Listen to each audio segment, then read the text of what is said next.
Hello, everybody, and welcome to Umineko. It's me, everybody's favorite boy. Everybody's favorite cup of juice, orange. It's me. Construction noises. Sorry for the coughing. Don't worry No, about it's it. fine. Look, you can call me a cup of juice. If you try to drink me though, we're gonna have problems. Yeah, the only problem is you're not a tall glass. You're more of a stout.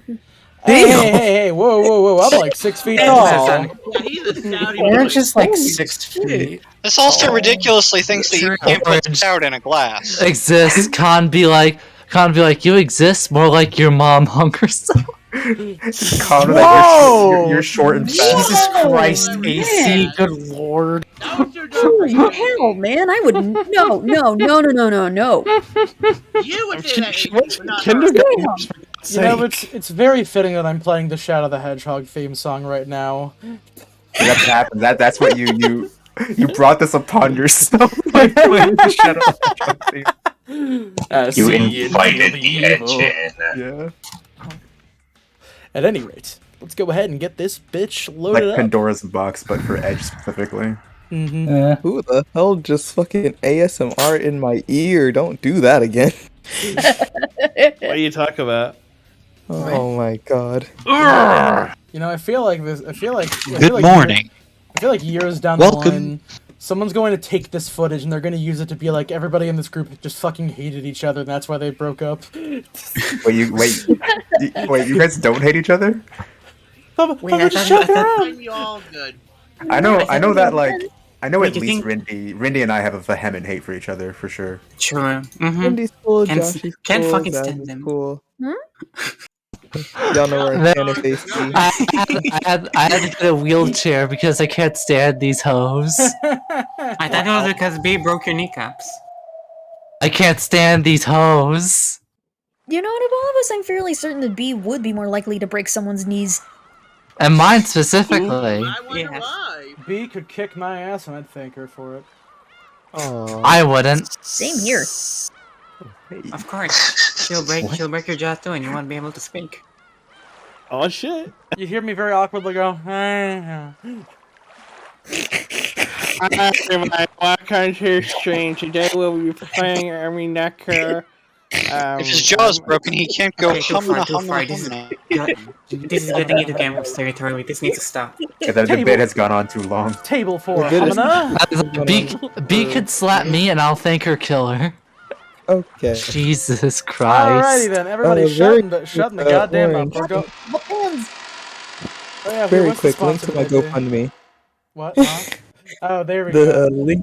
The link is GoFundMe so I can have surgery for my legs because I can't stand these hoes. Oh, Let's get started. That's my joke. I did it first. It's not even your Yeah, joke. You did better. It's not even my joke, but I did it first. Fuck you. Anyways, I believe this is Did it Con. better. Whenever Con Yes. is ready.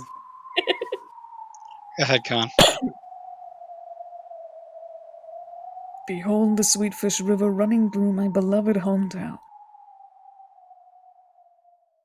You who seek the Golden Land, follow its path downstream in search of the key.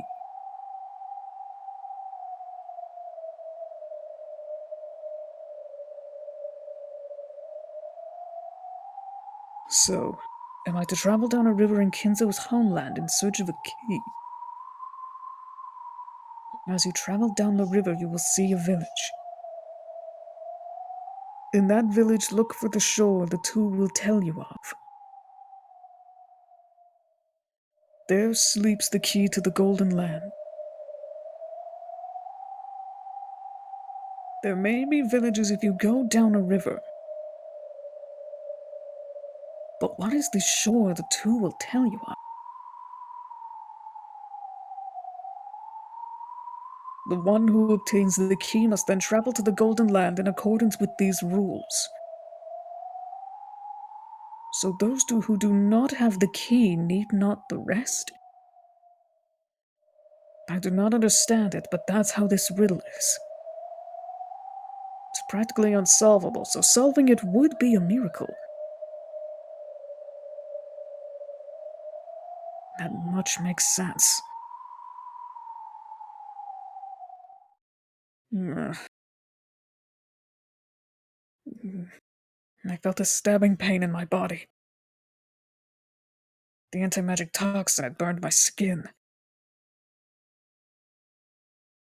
Some human is probably approaching.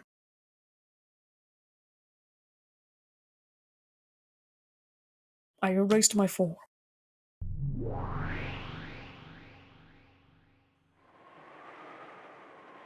Multiple steps of footprints approached. It was Genji, Shannon, and Cannon too.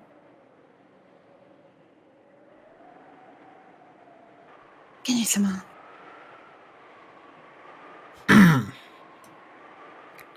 It seems everyone is engrossed with solving the Epitaph's riddle. Yes. I hear that even some of the servants have copied it down and taken it home with them.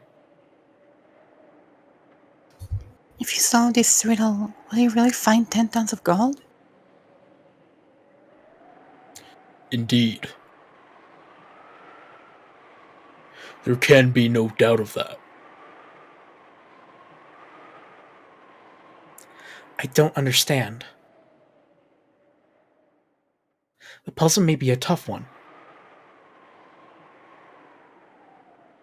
But why is the master showing the location of his precious gold in a place where everyone can see?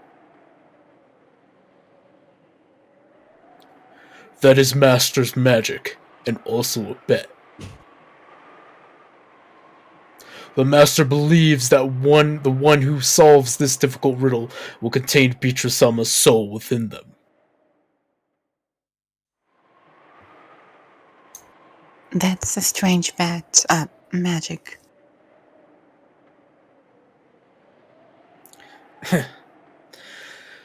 Looks like he's taken his occult fanaticism.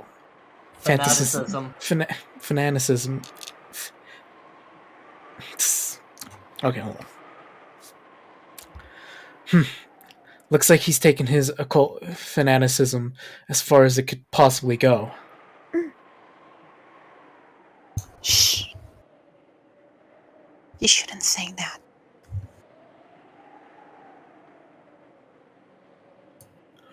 All are allowed to try and solve the Epitaph's riddle. Of course, the servants are no exception. Will you try to solve it? No. I could never solve such a hard riddle. And anyway... And? Even if I had 10 tons of gold, I can't think of anything in particular I'd want to use it for. I'd be more than happy if these peaceful days continued forever. Looks like you and George-sama have pretty close this day. Fuck. Really reread. Yeah. Looks like you and George-sama have been pretty close these days. I just hope being distracted doesn't make you even more of a klutz. That won't happen.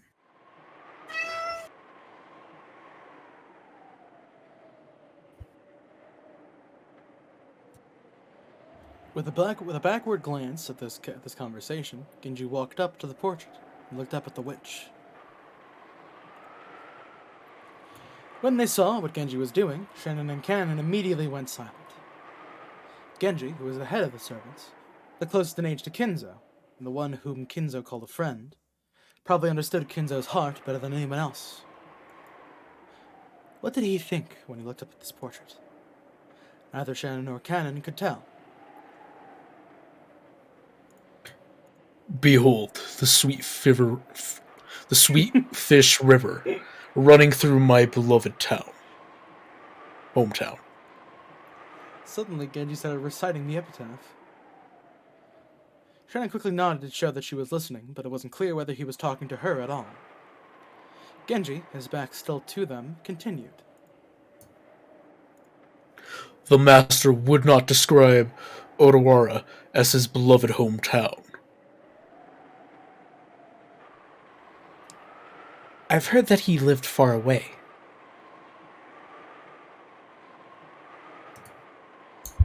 Though we don't know where it was.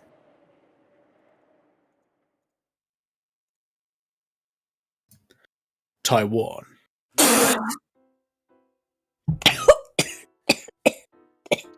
Genji turned around and spoke a single word.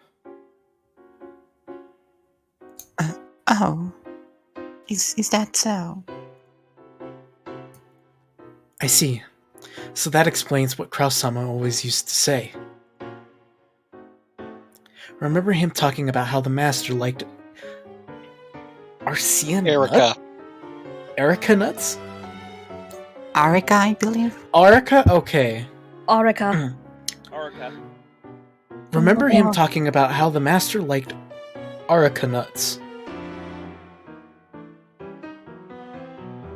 Come to think of it, Karasama said that those were a luxury item, like tobacco, that was popular in Taiwan. So that's why the master...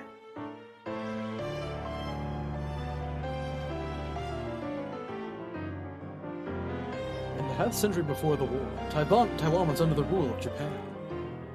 Many Japanese had moved there, seeking a new frontier. Kinzo-san was a branch family of the Yoshiromiyas.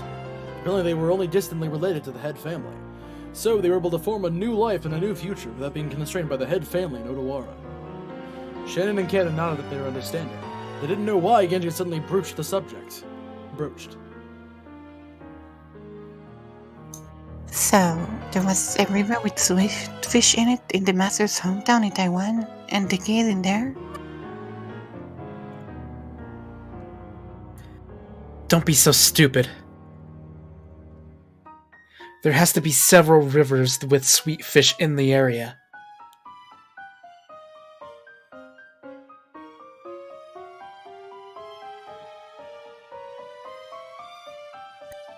We don't know that for sure, right? I don't know where the master lived in Taiwan, but there might have been only one river there.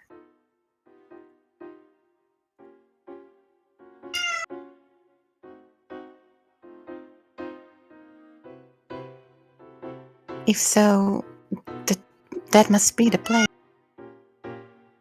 Only Link can defeat Ganon. You already said the line. Oh. Ready kind of cut out a little bit. I'm just doing the magic stick again. You're too optimistic. Here, you can do the trick again. Sorry. It's fine. Just give me a moment to let my cat out. No problem. Rennie needs to slay the beast. Give us a second. Seal it away for 1,000 years. And But Kenzo only- said that he left it. And Kenzo said that he left everything that he had in one piece. Seal it away for Yo. like 2 minutes until he starts making noise to come back in. Yeah. Anyway. We don't know that for sure, right? I don't know where the master lived in Taiwan, but there might have been only one river there. If so, that must be the place. You're too optimistic. There's no way the riddle could be solved that easily. The master says his magical ceremony will gain more power if more people try to solve the riddle. You must try as well. Everyone has been given the same chance. Yes. As if we had a chance. This is pointless.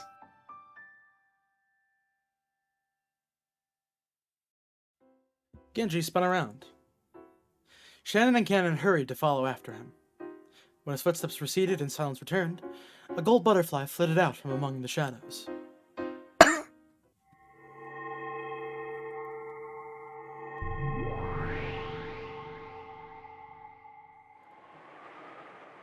Taiwan, is it? Huh. So he lived quite far away. Behold the Sweetfish River running through my beloved hometown. In other words, a Sweetfish River running through Taiwan. There are many rivers in Taiwan. Canon was right. How ridiculous.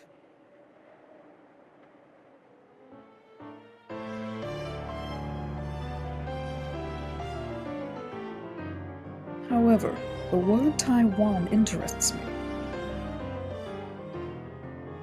That taciturn Genji muttered it without anyone asking, so is it even possible that it means nothing? Clearly, Genji's saying it has something to do with the Epitaph's riddle. It's almost as though there was a hint for solving it. Though I do find it stupid.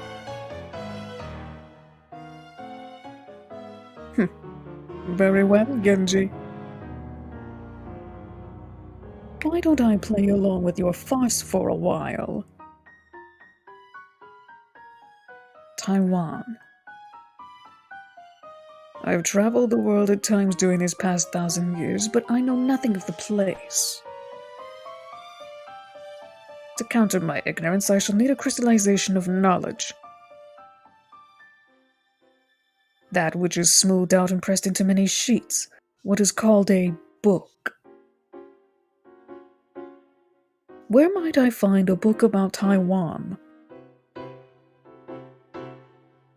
Kinzo Study's the first place that comes to mind if one is looking for books.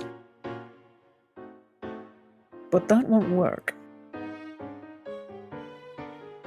The charm on that room prevents me from entering. So, the library, is it?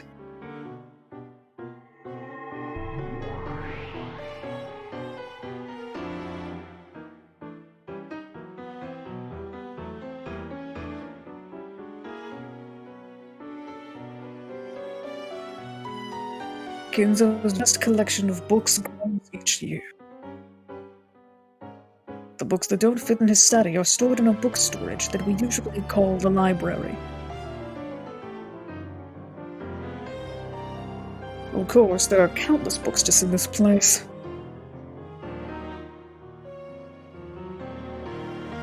The library has everything from valuable books to apparently worthless books, all packed together like an antique shop.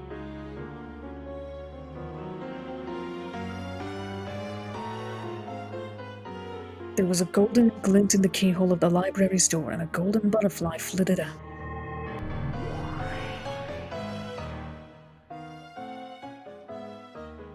Stinky as ever, I see.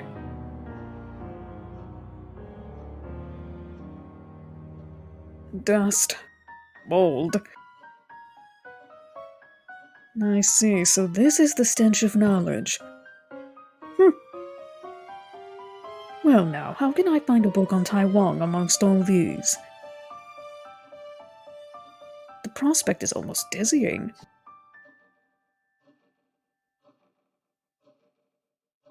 However, I realized right away. If I wanted to quickly find out about Taiwanese rivers, I didn't want a book on Taiwan. An atlas. There must be one of those somewhere around here. Search, my butterfly minions. Find the book I seek in this dusty noble graveyard of knowledge.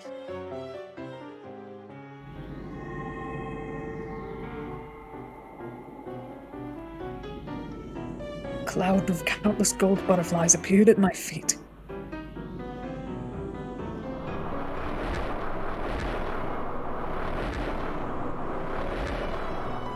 They swayed and blew like the wind, and coiled themselves around the library.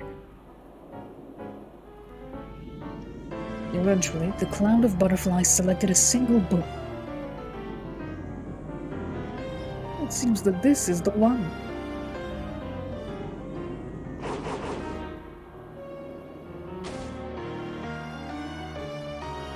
Well done. World Atlas, Asia Volume. Perfect.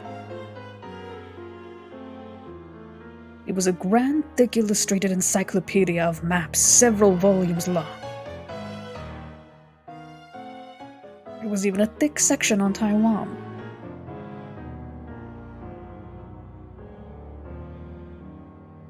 This should be plenty useful.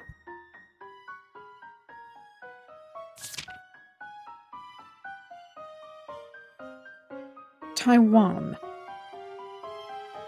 394 kilometers north to south, 144 kilometers east to west. An area of roughly 36,000 square kilometers. Oh, that's pretty large. By area, that's about the same size as Kyushu in Japan. Oh, you're talking. This led Beato to a very natural question. Just where on this massive island did Kinzo live? Genji mentioned Taiwan, but that's all. How careless I've been.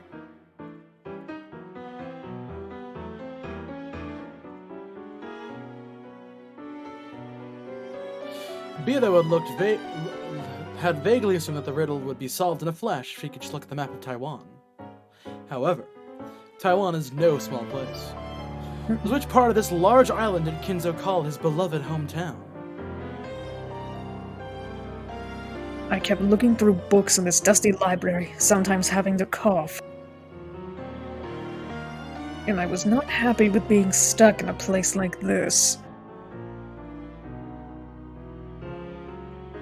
So the largest city is Taipei. It says that the Japanese people used to live in a spot called Taisho. So, is that where Kinzo lived? No, it's too early to be sure of that without proof. I'll skip to the next part before I settle on anything more specific than just Taiwan itself. A sweet fish river running through the hometown. What's this? There are 129 rivers in Taiwan? Gah.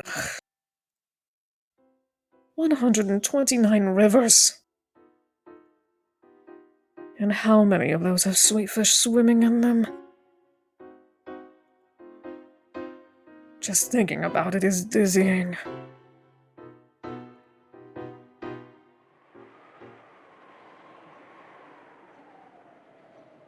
This was quickly becoming ridiculous. Genji must have muttered nonsense to himself after all.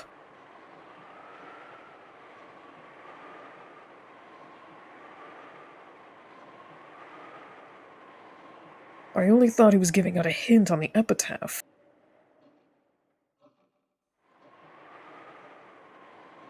So the reward for the fool blinded by gold is dust.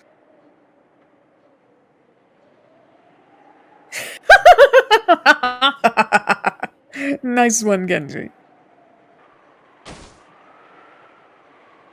I tossed the book aside, used magic to turn a bookshelf into a sofa, and plopped down on top of it. For a while I grumbled about getting tricked and looked up at the ceiling. I was so annoyed, so I felt like gathering all this room's dust, packing it into a ball, and tossing it in Genji's teacup. So I glanced down at the floor.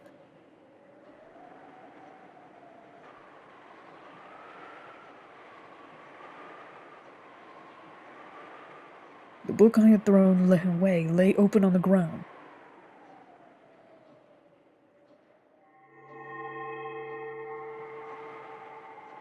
A gold butterfly was resting on that open page.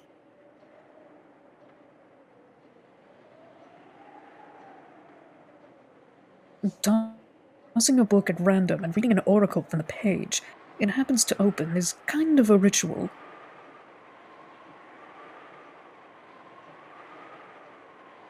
I see. So that page might have some sort of hint. Not entirely convinced I picked the book up.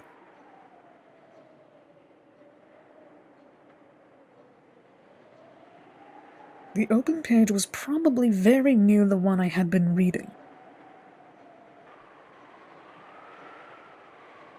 Apparently, it was a plain page explaining Taiwan's geography.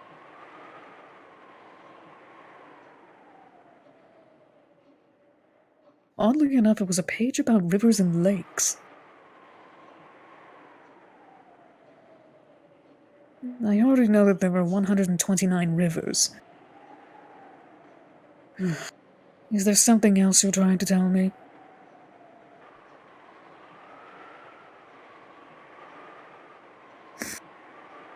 There were 6 major rivers listed.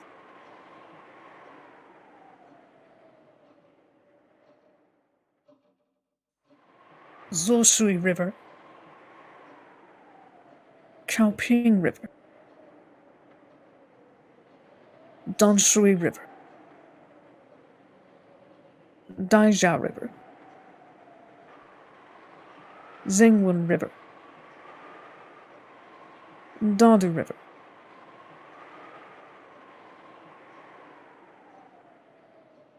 Oh. Now then, which one of these rivers might have sweet fish in them? An idea came to me then. Sweet fish or freshwater fish? And you don't find ocean water in rivers. Unless it's extremely dirty or blocked by a dam. Any river might have sweet fish in it.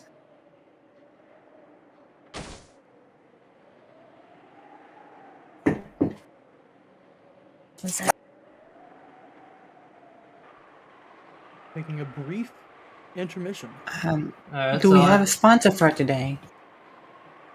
Yes, our actual sponsors, our secondary sponsors for this episode of Umineko no Naku Koro ni is GeoFinder. You mean Geoguess? I mean, I'm putting Sounds out about right. I'm putting out a theory that maybe it's not like a river, maybe it's like a store or restaurant that might sell sweet fish. Maybe something like that. Maybe something else is similar to a river, but not a river. Or like maybe like a hotel that was called like Sweetfish River or something like that. Or it could be like, I don't know, a road, some type of bridge, maybe a train track or something. Yeah, like a method of transit that could like, you could make I think allegory is the wrong word, but I'm just gonna say it anyway, an allegory to a river. What is an allegory? I'm over here pulling my hair out, man. What's an allegory? Also, sorry about that. Parent came in the room. An allegory is a narrative that is in the form of a metaphor. Yeah. Did I use it right then? Like Animal Farm is an allegory for Russia. Oh, okay. Yeah, I think I was looking for the word metaphor. There you go. I'm starting to think it might be a other thing than besides the river.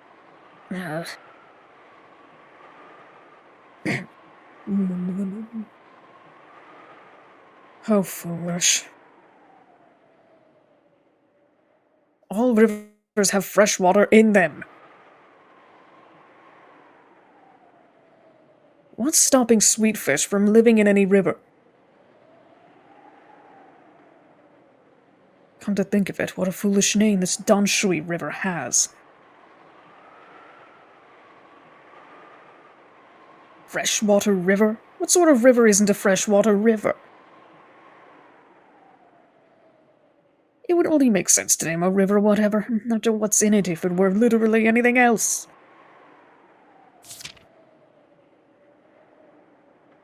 Danshui River flows from Taipei to the harbor town of Danshui. I see, it isn't called that because of the water in it, because the town has its mouth. As you travel down the river, you will see a village. In that village, look for the shore the two will tell you on. I realize that this is stupid. Yet, there's something about this town.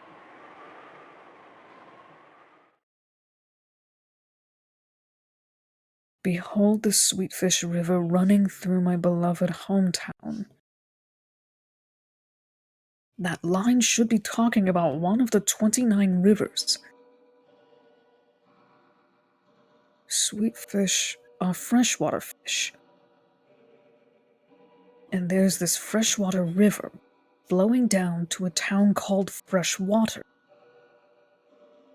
It's like a strange, trivial word game. Or could it be some kind of code? I've been looking for books here so long that the dust is piling up on me. If I give up now, it will all have been a waste of time.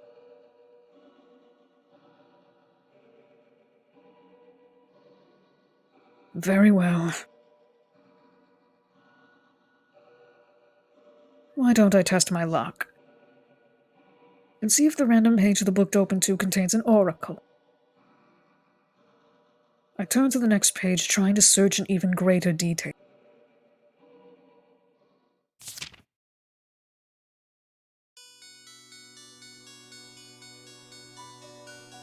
To me, solving this riddle was like a game. One that all of the servants were engrossed in. I was just trying to be one of that group. For quite some time, I had suffered from a lack of books that I could find particularly absorbing, and I was very bored. So I took that book back with me to my room, and looked through it every night.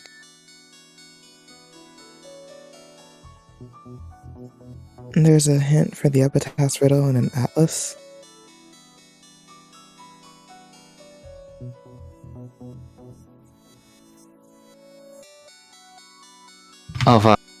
Thinking about in the third game, if I solve the riddle after reading a book in the book archive.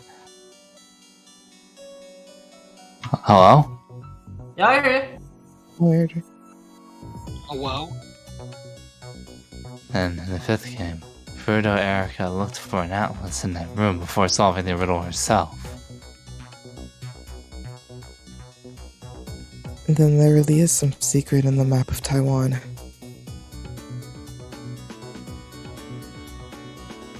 I believed that the Sweetfish River was a code for a Donch. Let me reread that. I believed that the Sweetfish River was a code for Danshui River. Every day I researched the surrounding geography in detail. Of course, I also looked up several small streams that might have sweetfish in them. However, that didn't get me anywhere.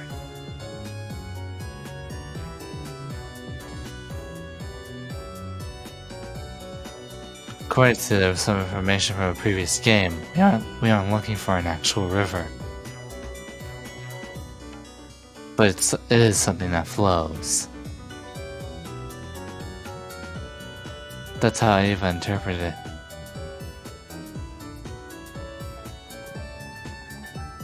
So, it isn't a river? Correct.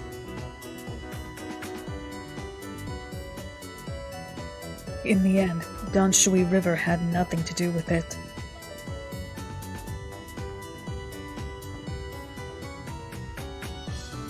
However, now that I think about it, it must have been an oracle after all. The river itself was unrelated, but it was still a great hint. The river was unrelated, but it was still a hint. Calm down and think. Think of something that flows but isn't a river. So something other than water that flows.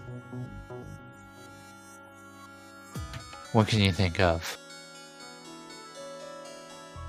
Try and think outside the box.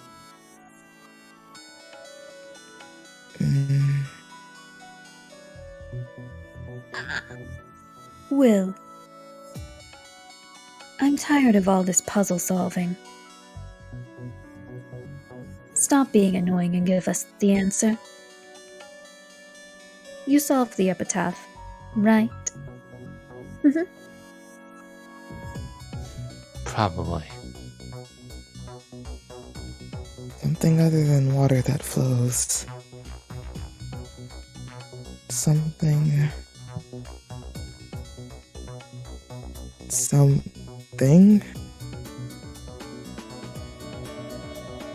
Methods of transportation? Like a road or highway?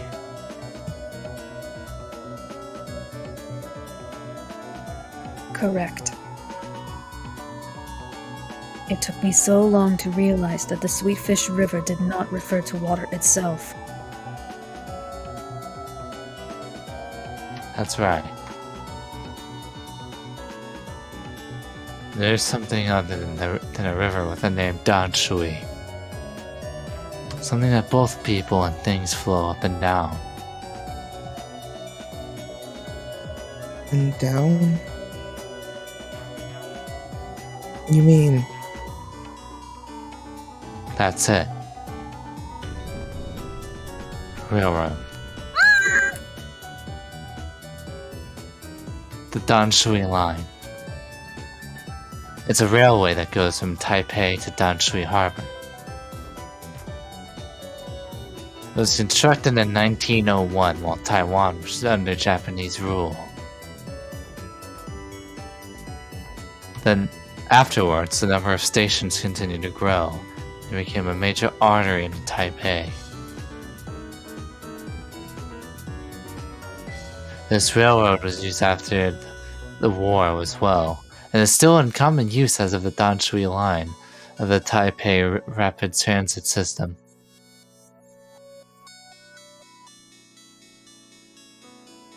Its route begins at the Taipei Station and continues on until the town of Danshui. Taipei Station.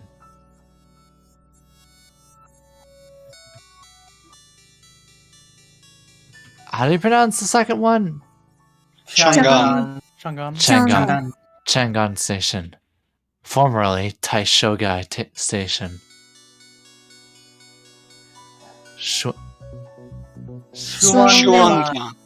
Shuanglian Station.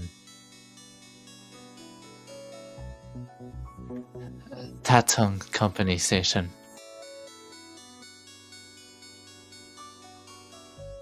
Yunshan Station. Jiantan Station, formerly Miyanoshita Station. Shilin Station. Shipai, formerly.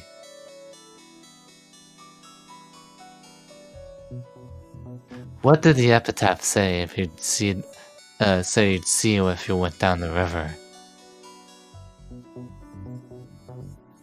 Village?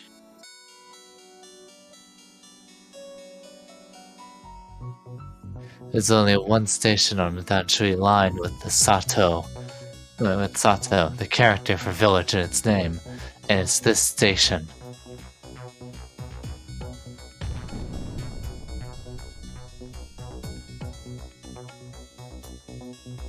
How do you read this? The Japanese pronounce it Kirigan. Its name was changed to Sekihai Station after the war, but when Kinzo lived there, it was Kirigan Station.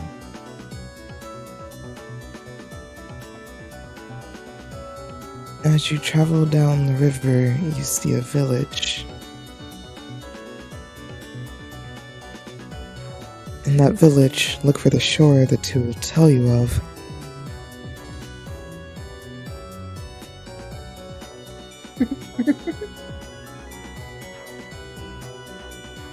Sato isn't the only one. You can also see Akishu, the character, for sure.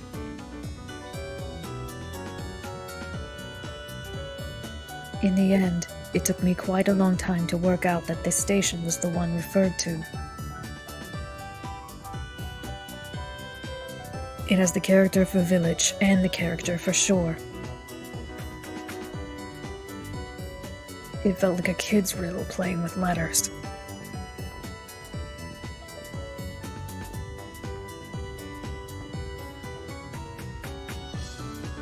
The first character in Kirigan has the character for mouth.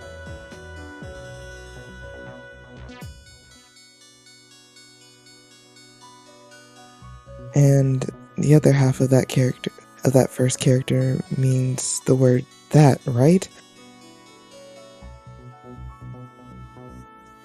That village is shore, and the mouth is telling of it. But I don't get what the two means. The three characters of Kirigan can be split into the mouth, a that, and village, and a shore. Those are all words that appear in the Epitaph. In that village, look for the shore the two will tell you of. Oh, is it still me? I'd say go You for can it. read it. I have no idea. Sure. You can read it as a code for the name of the station. However, I don't understand the part about the two. I was also stuck on that part.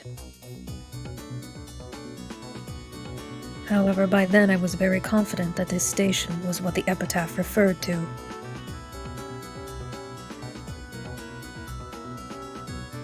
If the station was once known by a different name, then could some local spot have also had its name changed?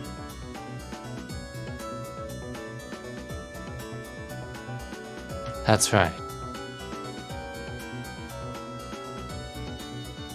Kirigan Station was named after a nearby location after all. The name of that area was also Kirigan, it's written differently.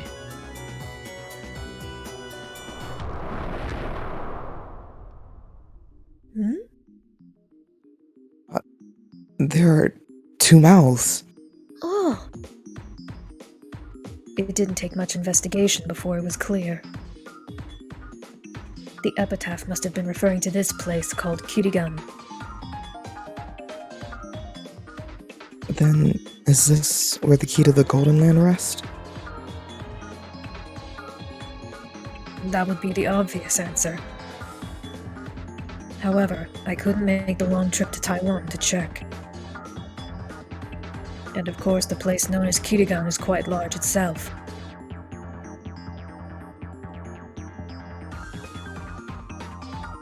If a tiny key was needed somewhere there, I'd never find it.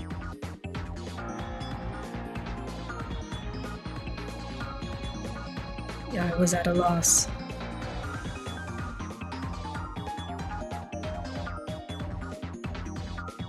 But you didn't give up.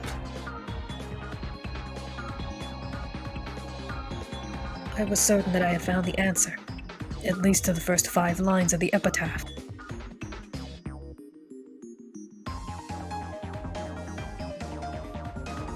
In my eyes, it was certainly an entertaining game. No, a mystery. I almost gave up then. However, there was no doubt that I had the key in my hand. So I decided to travel to the Golden Land in accordance with the Epitaph.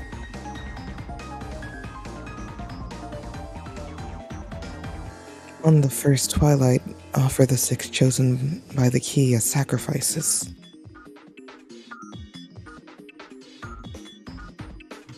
We can tell that by this line the key refers to 6 things.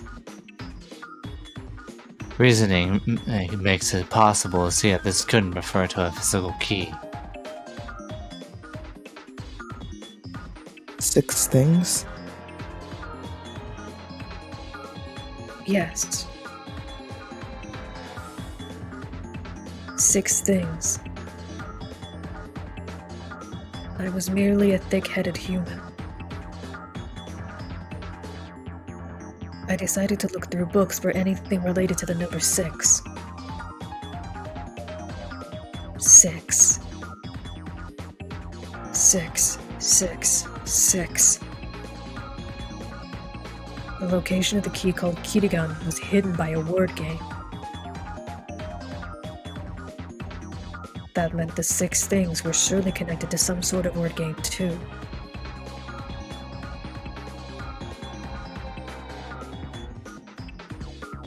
Six, 6, 6, 6.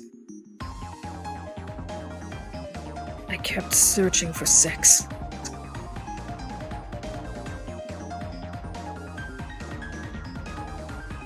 Is there some way to split up the characters in Kirigan to 6?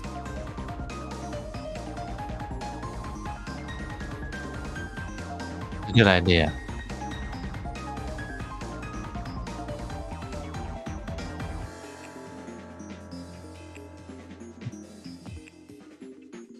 Still, no matter how much you stare at those 3 characters, you won't get an answer. The problem here is that Kirigan is just the Japanese reading of the name. Then how did they pronounce it there?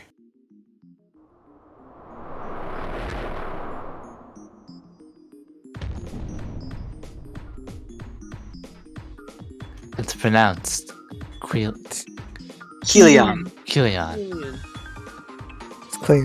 When written in Roman characters, that's 6 letters Claire. long. Wait, I thought that was Claire. He's okay. 6 letters. 6 letters. Then it is a word game after all. This is what it means by the 6 chosen by the key. I get it. Talking about it like this, it sounds like a line of reasoning that can be reached in a second. Oh, However, it took a long, long time before I reached this spot on my own. A dizzying number of nights passed from the time Genji uttered that single word to the time I got this far. So, what does it mean to offer these 6 letters as sacrifices? On the second twilight, we started hearing about those who remain. Reasoning opens up the possibility that the 6 letters of the key are being removed from an even larger set of letters. However, what could the 6 letters be removed from? That puzzle worried me for a long time.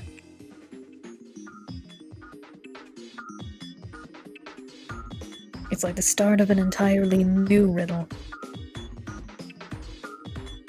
This time I would have to solve it all by myself without any assistance.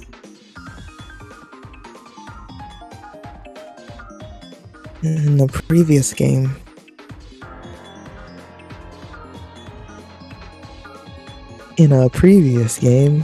I'm pretty sure Aunt Rosa formed some sort of theory about the first Twilight. Right. The theory about a 10-day journey ending at a 10th twilight.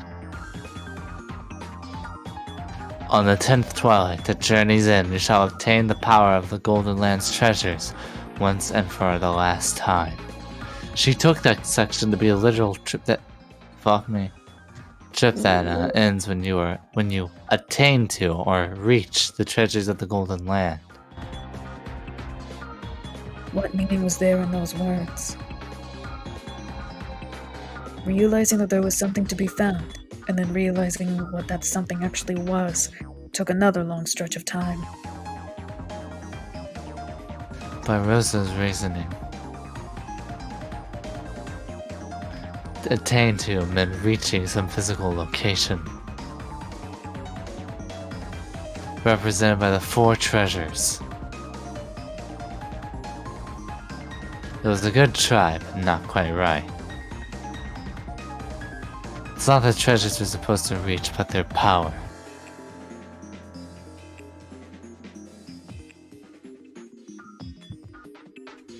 What does it even mean to reach the power of something like that? Don't overthink it. What else can the word power mean? You reach, or rather raise yourself to the power of the 4 treasures. Starting at twilight number 10. And this is done once and for the last time.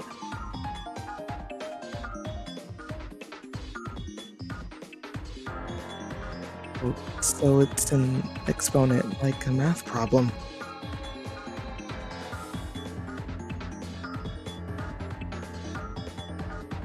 Here, I had a home field advantage since I lived on Rokenjima.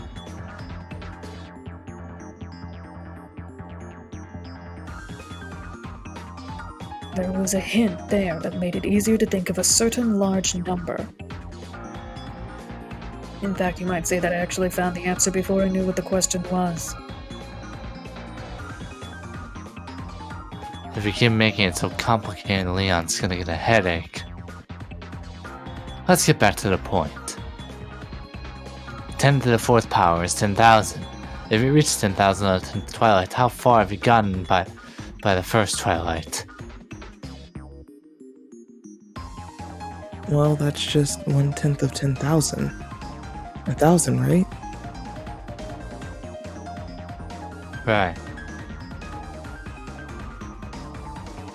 Well, that gives us a single word.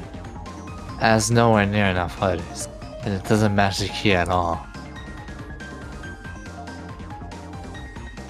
However, at the end of the line says you will attain to the power once and for the last time. If we interpret this as I didn't get to finish reading that line, you're a little itchy on the trigger finger today. If we interpret this as raising 10 to the 4th power once and then doing the same thing one final time, we end up with 10 quadrillion. That's 10 quadrillion at the 10th twilight, or quadrillion at the first twilight. As Battler guessed in the 5th game, it has 11 letters. Or should I say, as you guessed.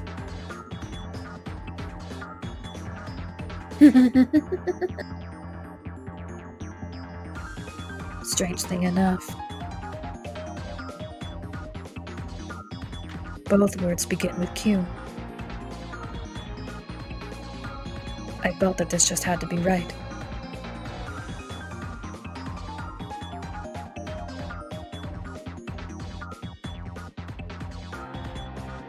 Leon took a notepad from a pocket and spelled out quadrillion and quailan. The 2 words even looked similar at a glance.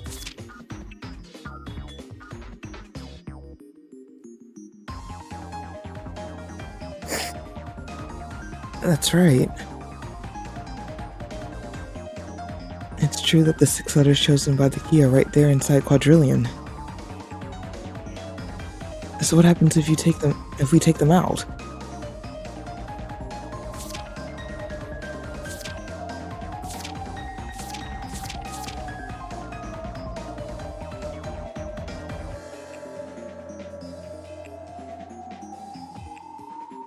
We're left with 5 meaningless letters. However, the important thing is the number 5. After all, in the next part of the epitaph, the word kill appears 5 times. And then, on the 9th twilight, none shall be left alive. In other words, there should be 5 letters left. On top of that, it's just as Battler Sound guessed in the 5th game. Two of these letters are close to each other. The D and the R. Those must be the two who are close.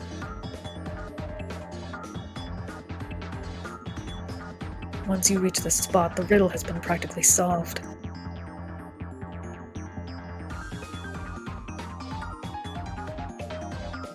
Or, put another way, this is as far as you can go without the epitaph alone.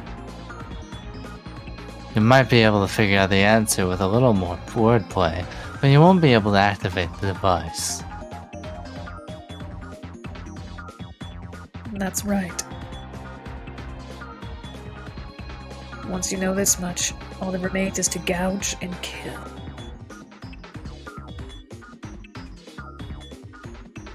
You have a good idea of where the place was even before you got this far, right?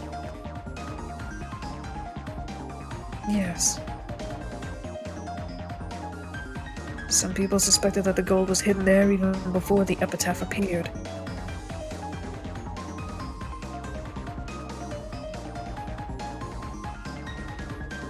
And because of the mysterious phrase that appeared there, it's only natural that I thought the place concealed some secret.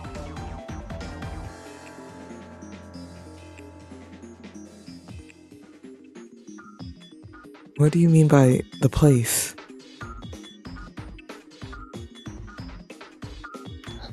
The place with the device that opens the door to the Golden Land. A quick-witted person should be able to figure out where the first twilight is by now.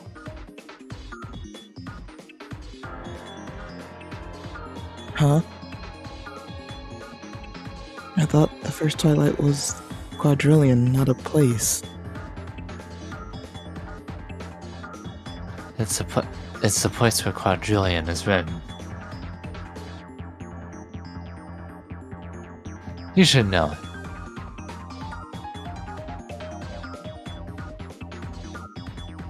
it. Or did you blindly follow Kinza's order and never go near it?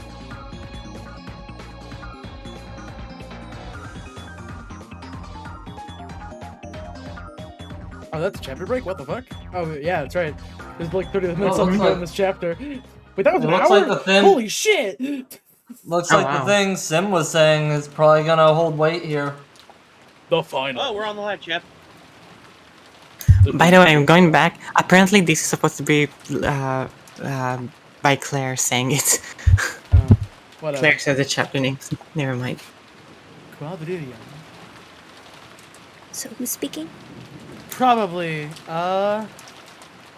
I'm going to assume it's Beatrice doing this bit, so if you want to go ahead. I was thinking as well. Okay. Oh no, the betray. Quadrillion.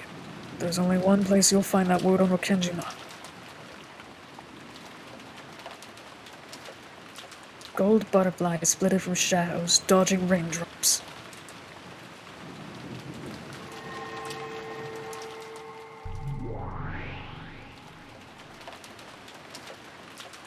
Unless my memory is mistaken, this is probably the place. It was the chapel. That mysterious building. One of the oldest on Rokenjima, which had been built at the same time as the mansion.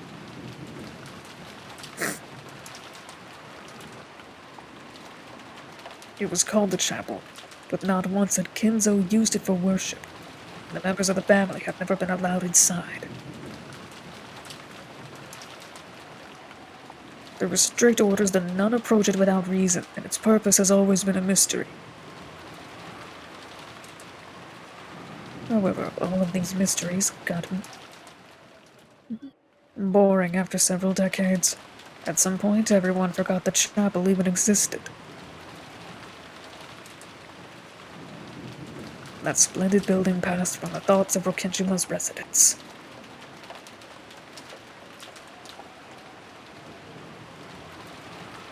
Of course, this had... Of course, this has been true for Beato as well. Beata, who hated boredom, had no desire to approach places that humans never went. Her last memory was of the time she went in there to taunt Shannon as she tried to clean.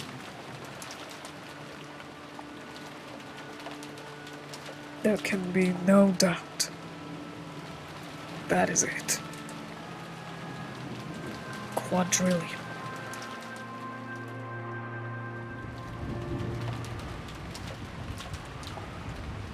Beata looked up above the door to the chapel. There was a relief displayed over an ark. English words were written. You will be blessed only at a probability of quadrillion to 1.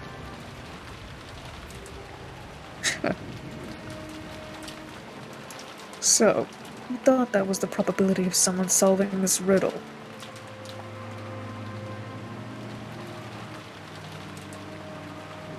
This chapel was built long ago. That's it. If there was a device like the one I imagine, Shinzo must have prepared that epitaph riddle many decades ago.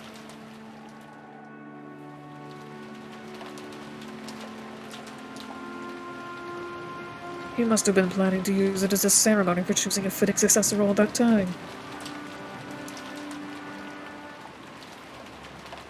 However, that ceremony is now a ceremony to open the door to the Golden Land and to my resurrection.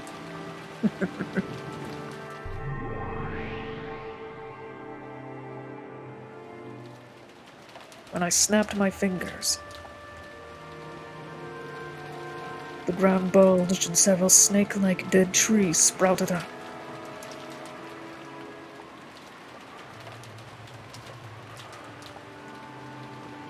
They twisted around each other to form a ladder, which leaned itself against the door.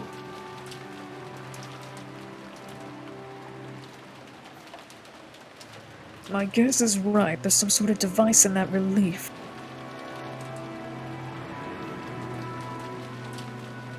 I slowly climbed the ladder.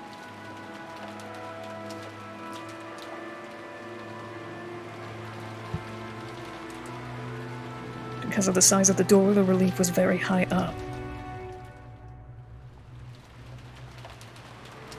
This close up, it looked much bigger than it did from the ground.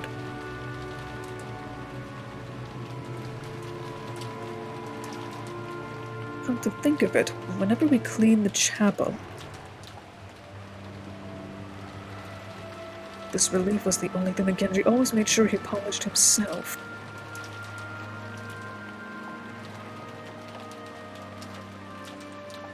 I always wondered why he didn't leave something so trivial to the younger servants.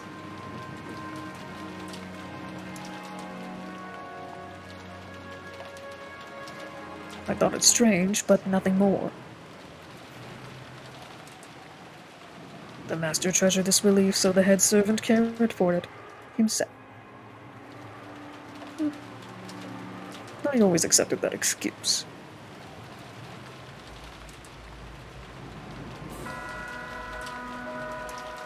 But now, I understand.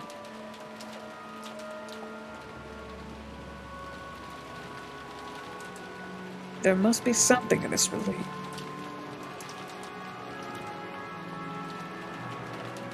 And Genji polished it himself to make sure that no one else accidentally found out.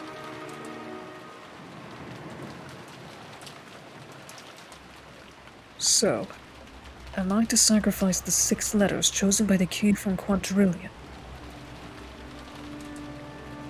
The tips of my fingers touch the Q. My fingertips were soon covered with dust.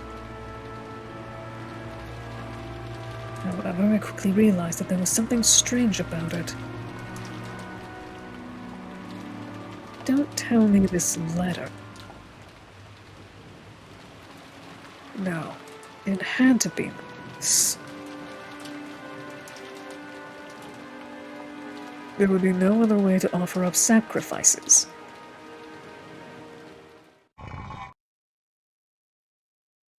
Beata grabbed the letter Q, and after lightly playing around with it in various ways, she pulled it out with a slight clunk. Just as I thought. Here's the Q I pulled out. And it's part a wedge. No. It's a key. A key was attached to the back of the Q. and it had been stuck to a keyhole in the relief.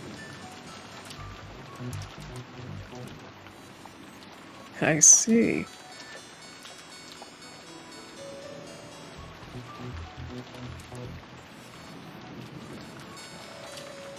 In that case, I know what to do next. Very good. This Q key is a wrong answer. Enough with you. Theodore carelessly tossed the Q key aside. This was the first sacrifice. He kept on pulling out the keys for the 6 letters representing the key. So, A will also be sacrificed. And both I's. And then the N at the end.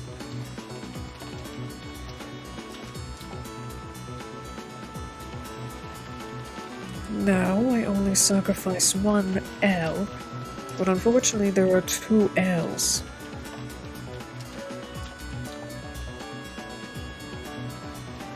There were 2 L's. I didn't know which I should sacrifice. I tried pulling both out, but the keys were of different shapes.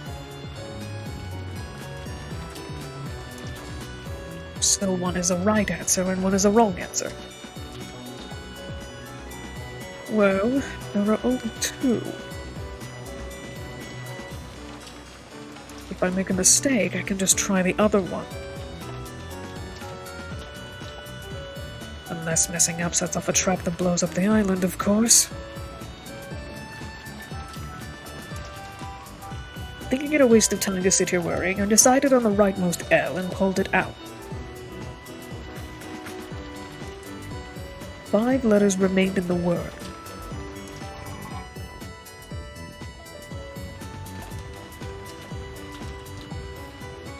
And now the first twilight is over. On to the second twilight.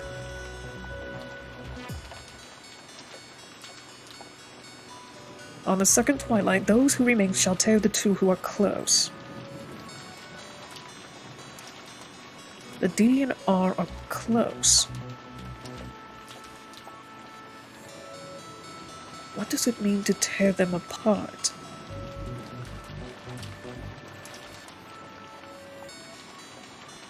I pull them out. But if I do, there will only be 3 letters left. By this point, I was able to make a good guess at what the gouge and kill lines meant. Gouge and kill probably means to turn the keys and take them out.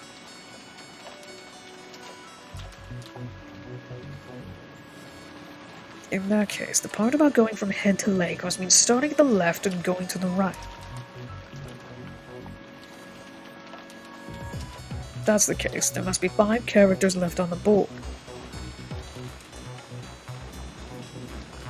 In other words, tear apart doesn't mean kill. So, then we can read tear apart to mean putting a gap between the D and the R.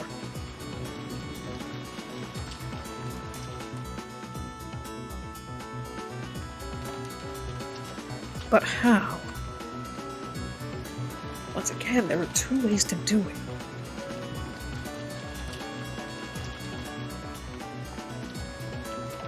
Do I remove the D and move it to the left? Or remove the R and move it to the right? After pondering this for some time, I realizes that both choices were wrong.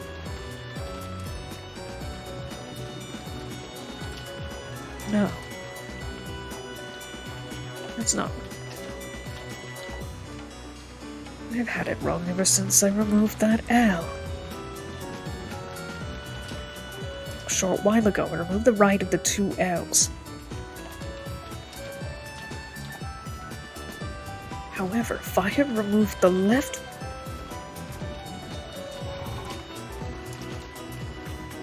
it would look like this. You line it up this way, it's easy to see the next step. The R gets shifted to the right. This way, all of the letters are spread out evenly. This must be it. This next part is another tough one. Raise my name. It's already clear that this is a word game. Those who remain shall praise my noble name.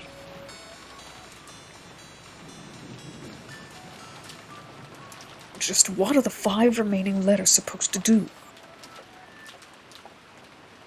Probably change their order to form a word. U-D-R-L-O.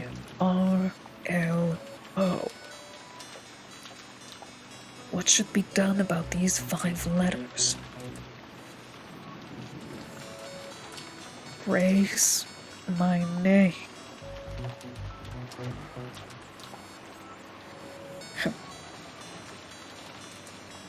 How can I get stuck after coming so far?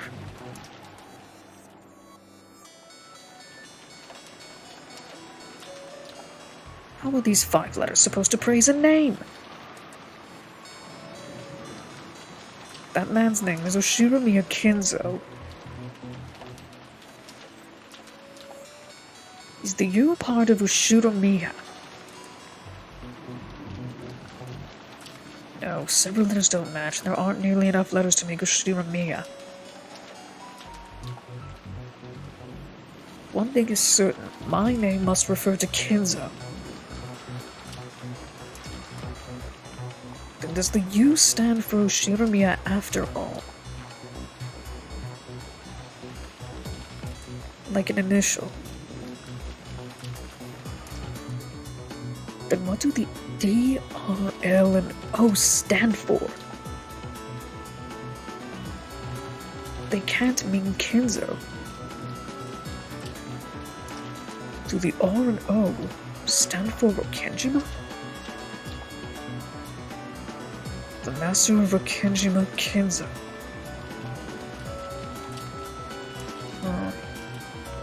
Not nearly enough letters. This riddle is totally confused. However, there were only 5 letters left. Can't be too many possible combinations of those letters.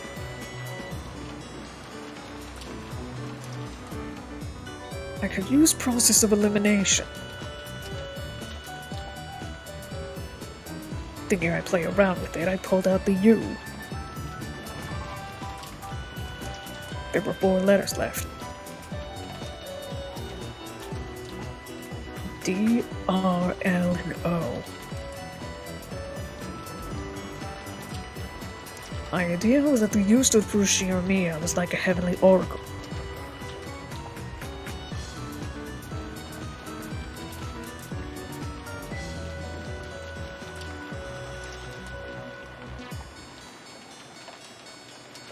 Thought of making a word with the remaining 4 letters. D, R, L, and O. Those 4 letters spun around in my head, changing their orders, and latched upon a single word that would serve to praise Kinzo. It's Lord. Lord.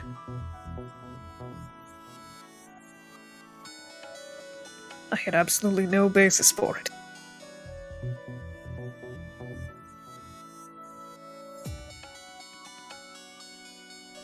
However, it was like a flash of inspiration.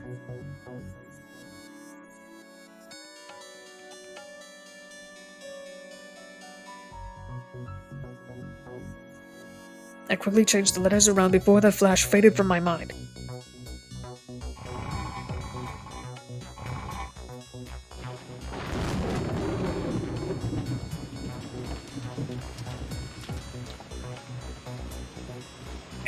Lord. Lord. You. Ushiramiya. Lord Ushiramiya. The fourth twilight. Gouge the head. Oh. It was a key, so I wouldn't have turned it if it wasn't the wrong one. But it did turn.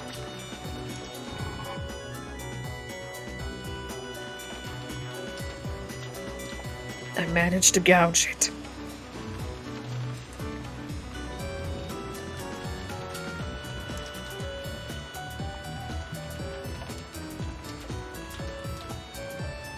Gouged the first letter, the L, with a click, and then pulled it out. Next, the fifth twilight. Gouge the chest, and kill! The O was gouged and pulled out easily.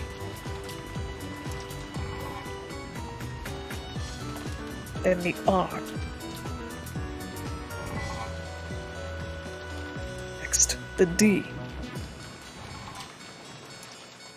And finally the U.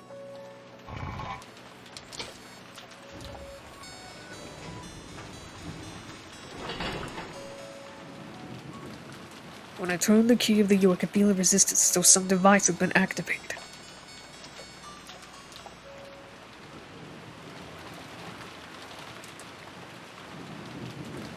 I waited for something to change, but nothing did. However, I had felt something happen. The secret door must have opened up somewhere around here. Walking around won't accomplish anything.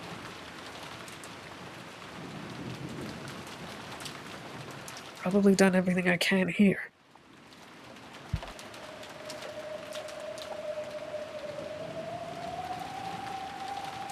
All the letters in quadrillion have been removed.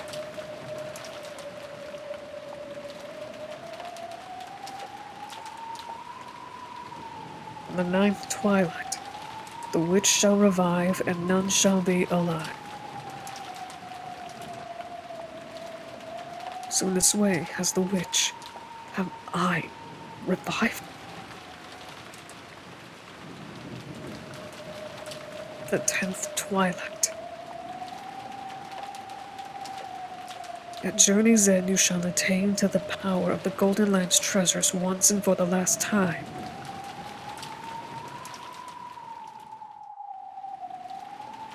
When I stepped down off the ladder and looked around, I immediately noticed a small change.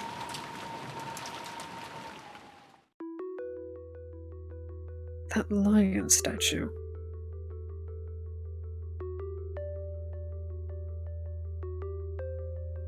At some point, the lion statue in front of the chapel had turned to face a different direction. How did that work? Did Kinzo plan up this extravagant device back when he first started building on this island?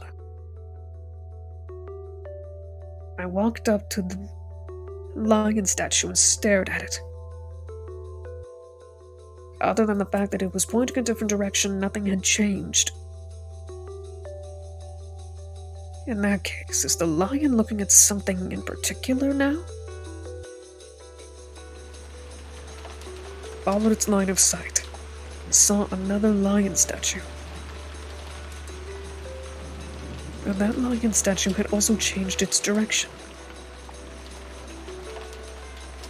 Interesting. So, follow the lion guideposts. As indicated, as intricate as ever, I see, Kinzo. I wasn't complaining.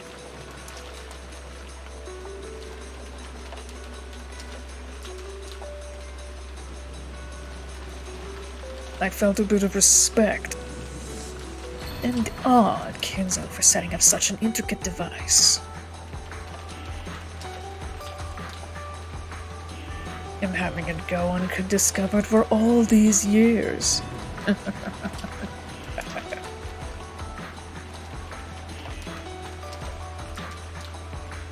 There were 9 statues standing like guardian deities at the entrance and the corners of the chapel.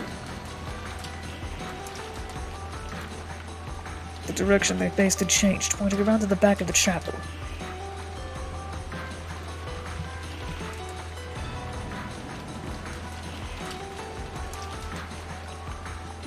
There was something there.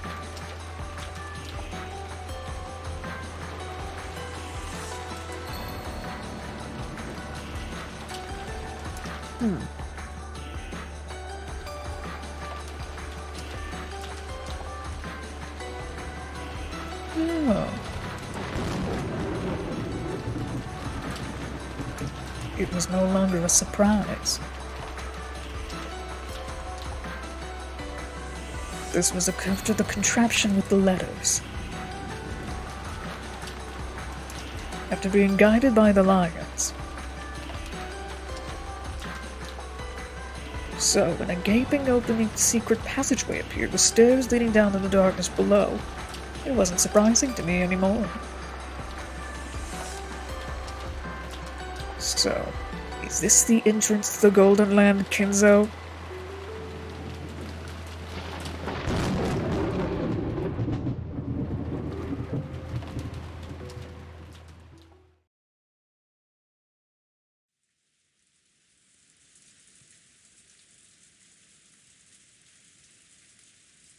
Did you find it? Grandfather's gold?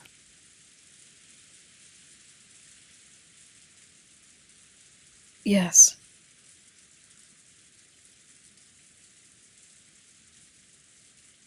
It took ages and ages, but I had reached the Golden Land.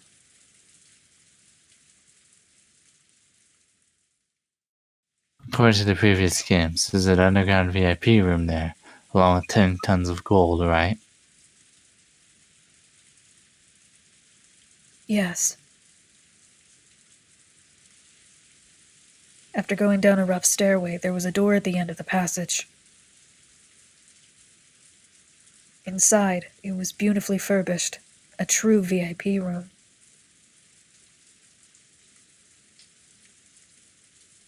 And that was like all the gold you found in there.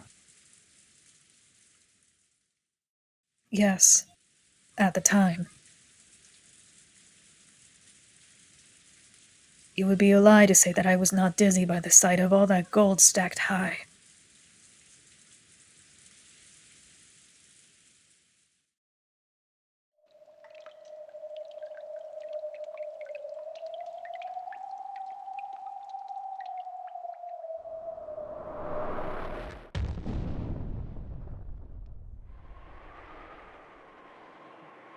Is this real? I lightly touched the pile of gold with my finger. It was hard and cold. I must have imagined that it would crumble like a sandcastle if I touched it. Now, there could be no doubt. This certainly was a 10-ton pile of gold ingots.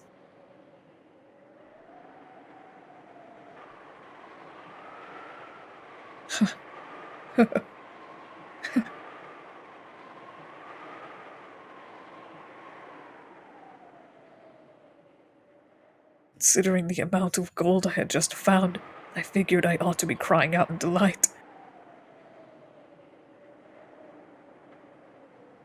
Didn't really feel like laughing, but I thought it would only do good manners to do so in a situation like this. So I forced it out.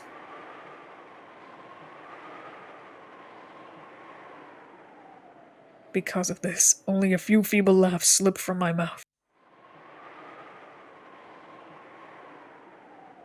At that moment, even stronger than any delight, I was feeling as though I'd entered a place I wasn't supposed to be. I couldn't think of what I should do next, now that the Epitaph's riddle had been completed.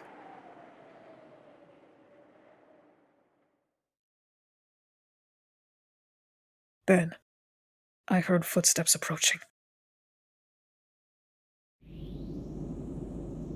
It was coming from the stairway I'd entered by.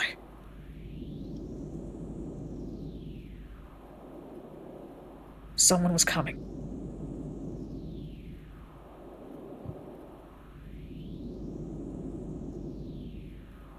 Would it be Kinzo? If he finds out I've been in a place like this, will I get scolded harshly? Thought about hiding and forgetting this ever happened, but my legs wouldn't move.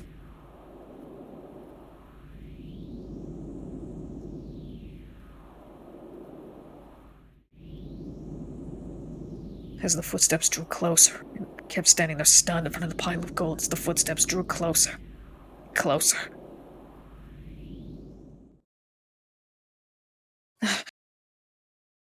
The door opened, and I saw who it was.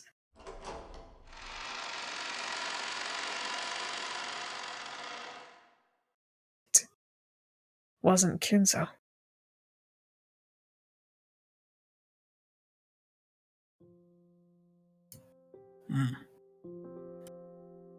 You. Did you reach this place by your own power alone? Indeed.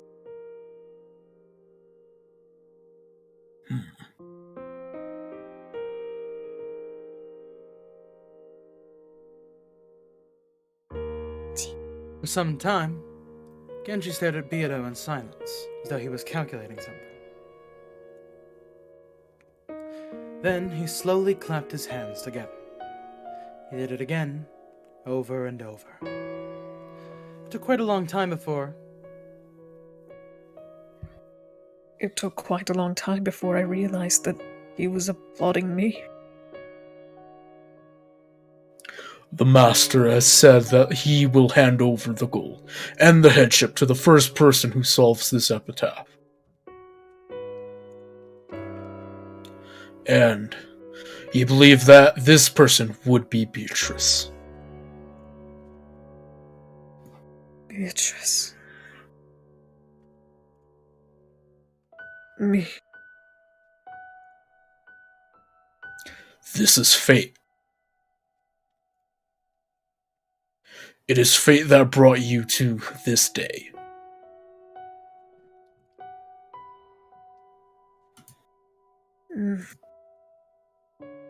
I didn't really understand what Genji was saying. Surely the shock of seeing the gold had still paralyzed me. Come this way. Okay.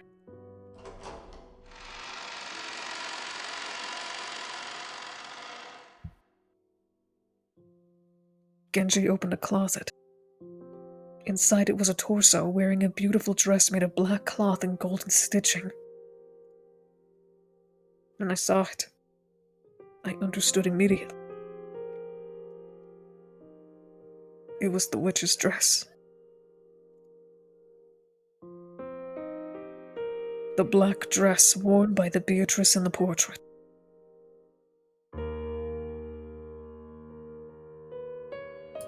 Change into this. This is... It is something you once wore.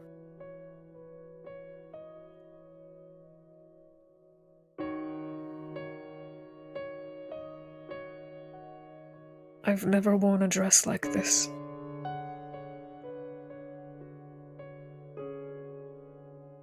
However, I understood what Genji meant. This dress was one that Beatrice once wore. And the one who displays the miracle by solving the epitaph is Beatrice. By reaching this room, I succeeded the position of the real Beatrice. The one in the portrait. Why do I call myself Beatrice?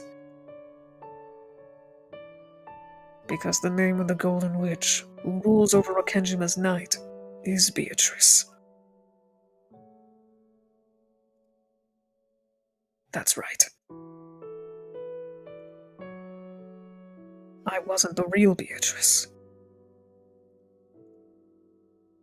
I was a different witch, stealing the name of the witch from Kinzo's delusions. And now, I have succeeded the real Beatrice.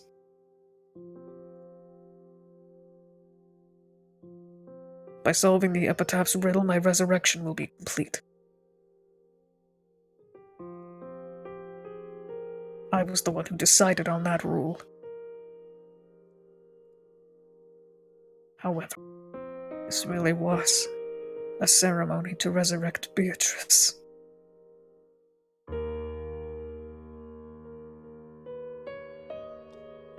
In the past, I believed that I would create my own fate with my magic. How ironic that one who could control magic at will would be guided by fate to this place.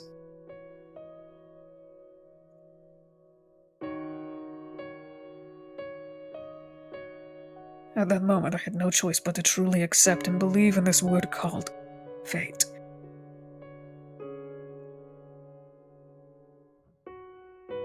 And after I put this on,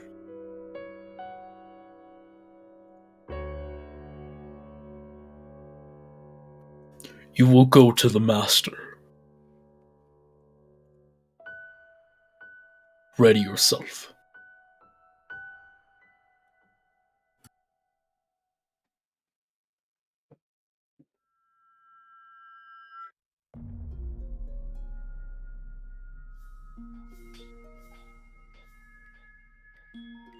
Wait here. Okay.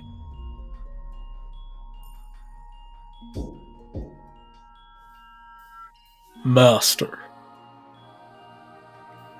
It is Genji. After Genji knocked, the sound of the study's door unlocking could be heard. After a single glance telling me to wait, Genji entered alone.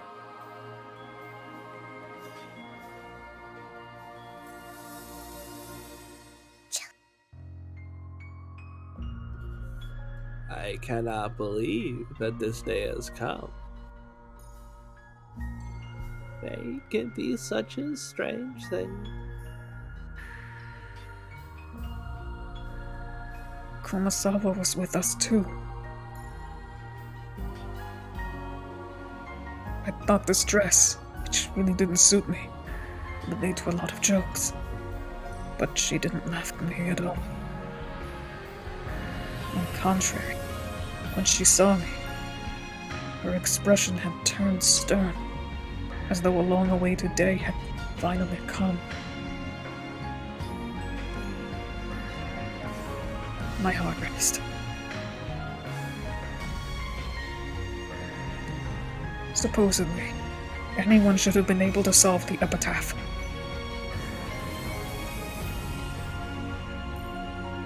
There shouldn't be anything strange about me solving it. Genji and the others kept wearing serious expressions, and that, along with everything else, made this feel like some sort of grand ceremony.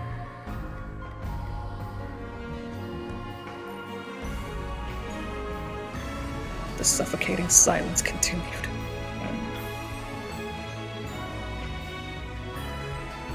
Eventually the door opened, and Genji peeked out.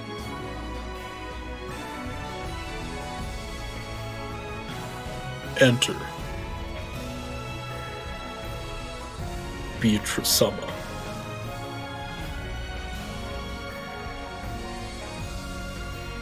He was saying those words to me, but not to the person I had been until a short while ago.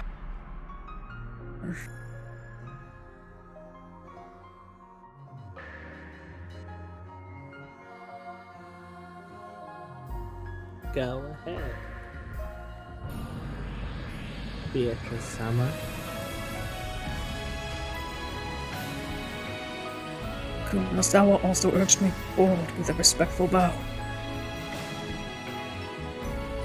Kinzo was probably waiting for me inside.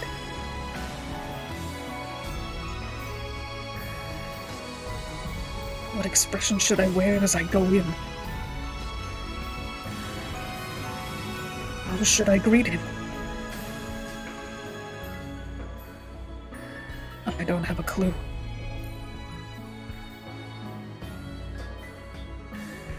As the two of them motioned me forward, it was all I could do to avoid tripping over my dress as I walked.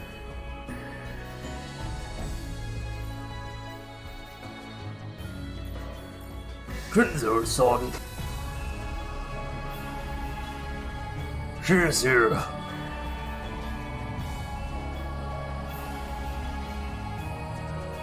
Kinzo was crouched on the ground as though kneeling before the portrait of Beatrice. At Nanjo's words, he slowly turned, still crouching. Oh! Oh! Kinzo's eyes were already red with crying. When he saw me, he groaned with wonder. Beatrice. Beatrice! Had he even forgotten how to stand up? He crawled over to where I was, while calling out to me with the name of a woman he had loved long ago. I was too stunned to move. Kinzo grabbed the hem of my dress, gripping it tightly, then curled up and sobbed. Beatrice! I'm sorry! I'm so sorry! I knew how you felt, and yet I'm sorry. Please forgive me. Please! Please forgive me!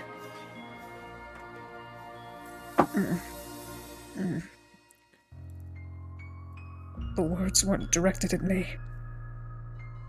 However, just standing there like this was all I needed to do. Kinzo's moment of atonement, the moment he had spent half of his life searching for, had finally come. A human's life is stained with sin.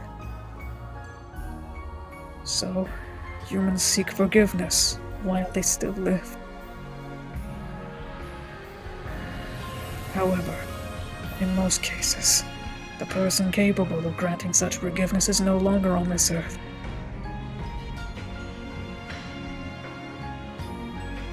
It was like that for Kinzo too.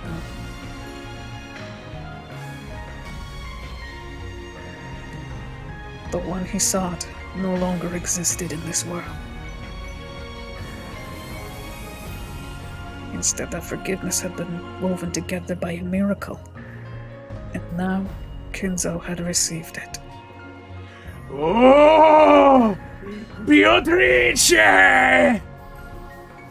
Beatrice, you need not forgive me. You need not say anything. I simply needed to apologize to you just once. Oh!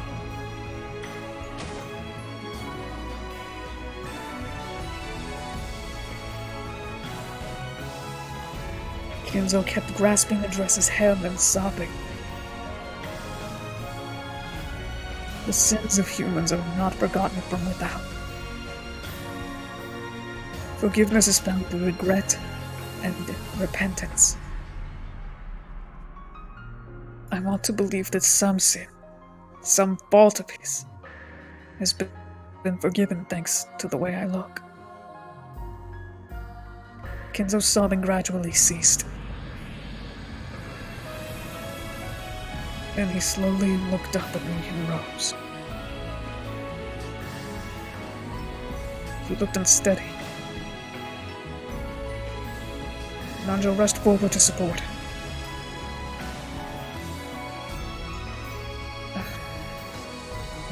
So, I see that you are alive. I'm glad. This time, these words weren't directed through me, but at me. I hesitated, unsure how I should respond.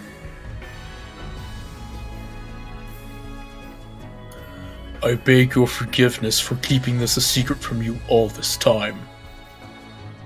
No matter. I do not fault you, Genji. Considering the sin that I committed, every single day until now has been necessary for my atonement. However, there can be no doubt that today's miracle is a true one. By her own power, without anyone's help, she solved the epitaph before anyone else. Well done. Solving such a difficult epitaph. Thanks. Indeed. Your voice resembles your mother's. Even your face reminds me of that mother and daughter. There can be no doubt that Beatrice's blood flows through your veins.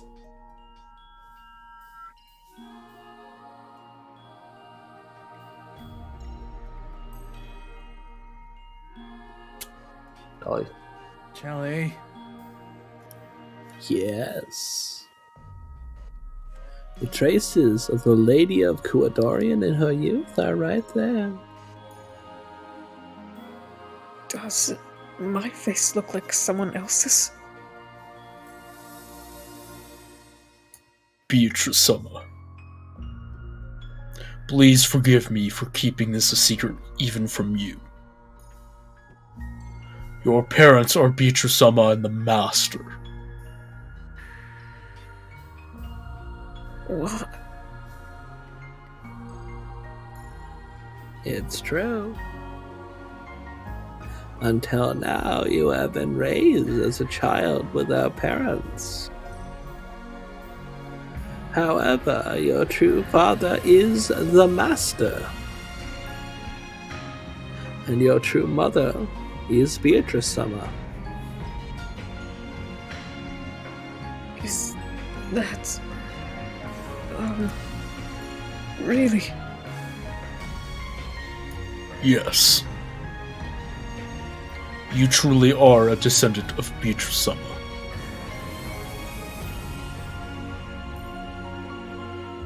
Is such a strange fate really possible? I've dreamed about what it'd be like to be the Golden Witch Beatrice. But that dream had been mine alone. I dreamed that if I solved the epitaph and carried out its ceremony, I would revive as the true Beatrice. So is it okay to believe that since I've solved it, Beatrice really has revived? I truly carry Beatrice's blood. Yes. There is no doubt of whatsoever. It must have been hard for you to live until this day without knowing a parent's affection. And yet, look at how wonderfully you've grown. So, you all knew about me.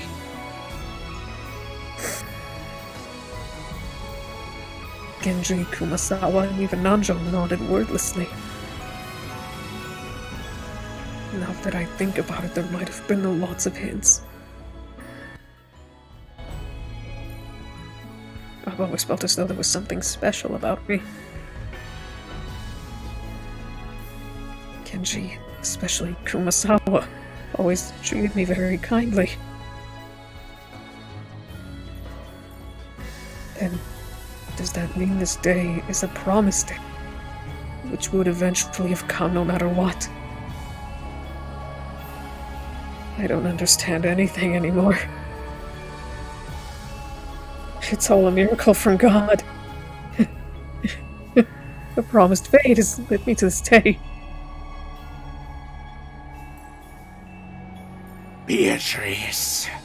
No. Leon.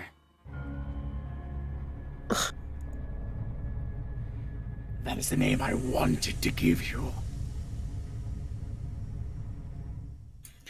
It is your true name. Leon. I will now return to you everything that Beatrice has given me. I return to you the gold, as well as everything of the Ashuramiya family, which was created by it. Kinzo stuck out a hand that looked like a rotting tree.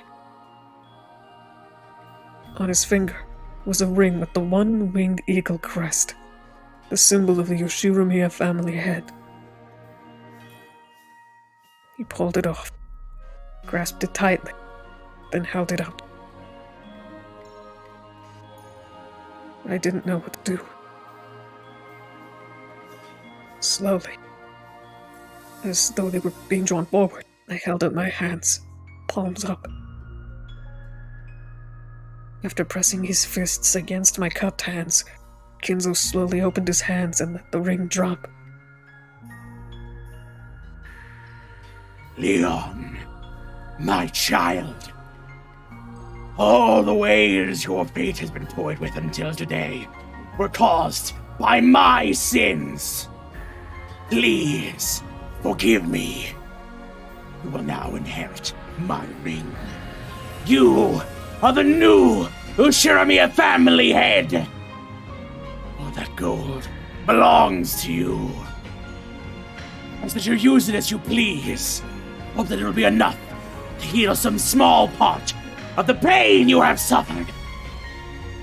Trifling amount of gold may be nothing in comparison with the sin I committed. Even so, it should be enough to bring you some comfort. Thank you. Leon, I have one final request. What is that? Could you call me? Sorry. What did you say? Could you call me Father? I understand why you are not able to. I have not been a father to you in any way. Furthermore, you've been raised without knowing anything about a father. I realize that is not a name you can call me. And I realize that I have now no right to ask this of you. But even with that in mind, please, if I could just hear that, I would have no further regrets. After being asked like that, how could I possibly have refused? Even if I am his child, I truly cannot acknowledge him as my father. So it felt very strange to say it. And yet, I decided that it was the right thing to do. Only God can truly forgive sins. But, though it may be temporary, People can be saved by the forgiveness of others.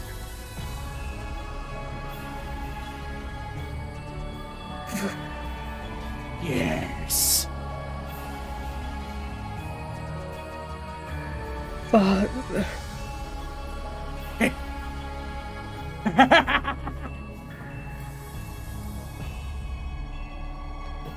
That awkward word made Kinzo laugh.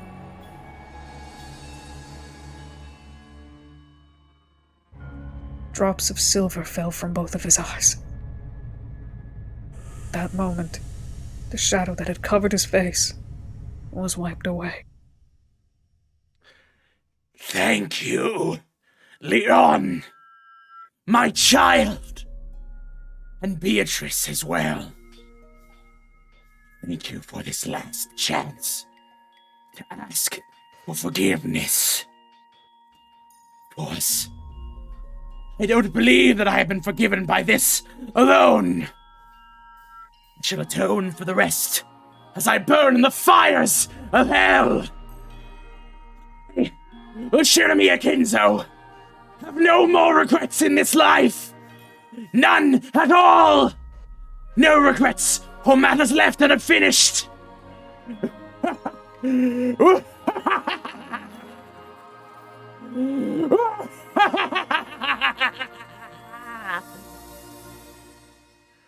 Looking up to the heavens, Kinzo spread his arms as though facing an applauding audience, laughing at the top of his lungs. It was the final pleasure, known only by those who have been released from all regrets of this world. Kinzo's laugh weakened, and when it disappeared, he dropped to his knees, like a puppet with its strings cut, and slowly fell to the ground.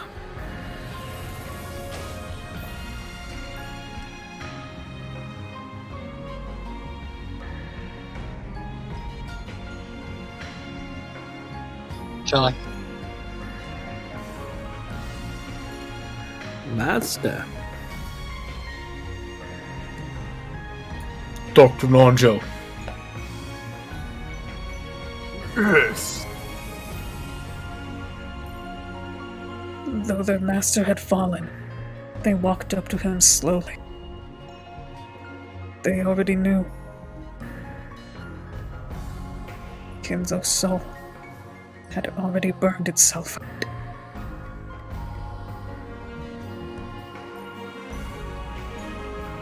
After checking Kinzo's pulse, Nanjo shook his head and stood back up.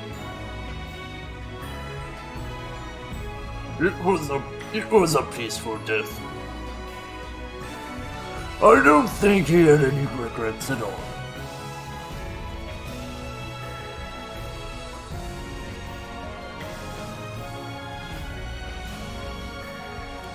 It may be that the master died long before now. It was only his magic and tenacity that kept him here so long. And he finally had a chance to apologize to Beatrice-sama for everything and finish everything he had to do. Please, rest in peace. I believe that you have redeemed yourself. Father, that was the one-night reunion between me and my father, and also our final farewell.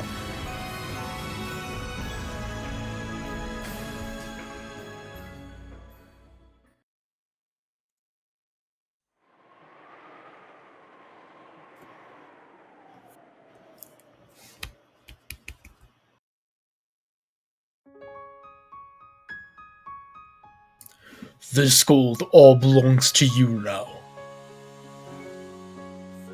If you wish to exchange it for money, I can arrange for that.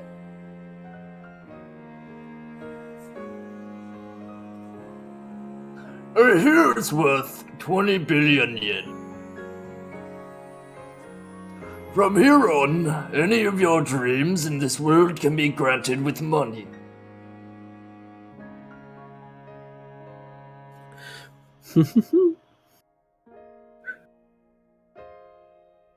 It must be tough to think what to do with this much money when it suddenly comes your way.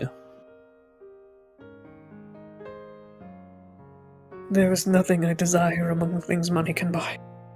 But for everything else, there's MasterCard. So for the present, I would like to leave this here. Of course, I'm glad I have a lot of money. However, money can't heal the pain in my heart. I just want him to come back.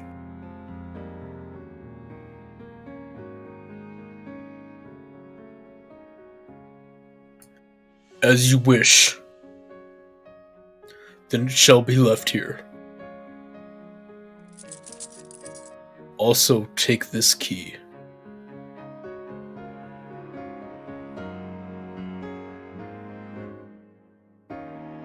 What is this? It is a key to the underground VIP room.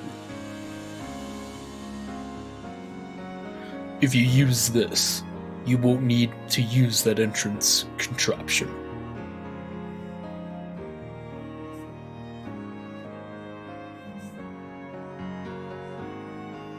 She was the only one who knew the answer to the Epitaph's riddle, and the only key to this place was now hers. At this point, she truly was the master of the golden VIP room. You are already the master of Rokenjima. You have the right to know all of this island's secrets. We should talk about Kuadorian too. That's the mansion your mother lived in. I'm sure you've heard rumors about it. Kuadorian.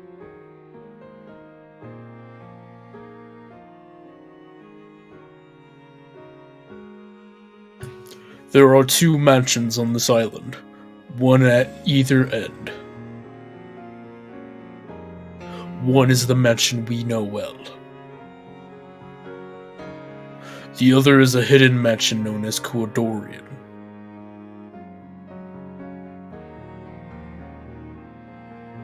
Below this island are the remains of a military base built during the war.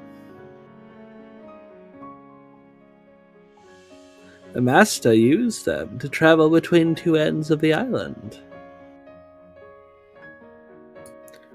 There's an underground pathway in the back of this room, and if you follow it, you will reach the basement of Kuadorian at the other end of this island.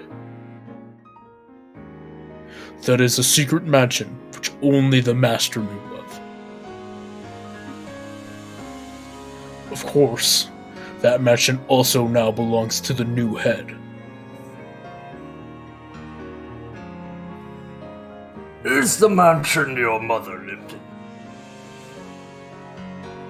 It would probably be worth taking a trip over there sometime. My mother. I've lived alone my whole life. The only person I've ever felt like calling mother is Kumasawa-san, who always helped me out. So there's a mansion where a mother I've never met nor seen lived. Who exactly am I? Ask any questions you wish. You now deserve to know everything. Right now, I'm feeling very confused.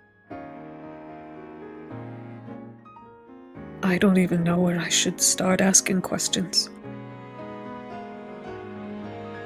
But I'm sure I'll think of plenty of things to ask about.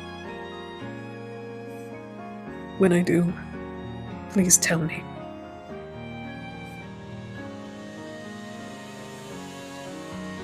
As you wish.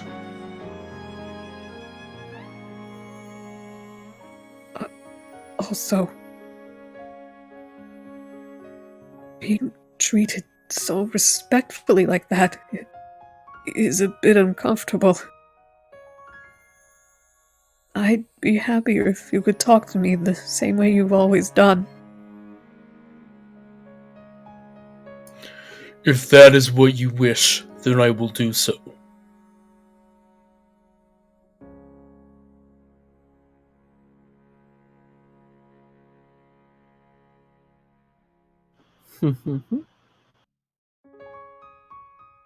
That's easier for me too. Well now. What will we do now, Genji-san? Kinzo-san is dead. I will tell Kraus-sama and Madam that he has passed away. Then, we must tell them that Leon-sama is the official successor to the headship. After all, from this point forth, you are the Oshiramiya family head. Me, as the head. That's... And isn't Kraus-sama the successor? The one who solves this epitaph riddle is the successor. There exists a will specifying this much. The Master's final order was that you were to inherit everything. Please wait. I appreciate the sentiment, but I can't do the job of being the successor. And I can't accept such a big responsibility. I think it would be best for Kraus-sama to inherit that role. Are you certain? Today, I've learned who I am. Everyone knows about their parents. But I didn't since the time of my birth. And here today, I finally learned the truth. That alone is enough for me.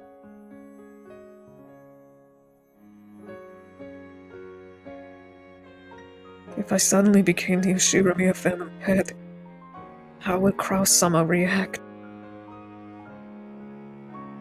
How angry would Mata be? I don't want to become the head if it means making them feel like that. Today, I learned who I am. Who gave birth to me? How and when? These are things I want to learn from them as time goes by. That alone is enough.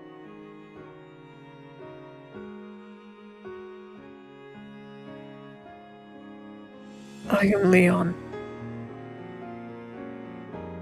And I am the Golden Witch Beatrice. Knowing that is enough for me. I don't plan on calling myself the head. Kraus-sama can take that job.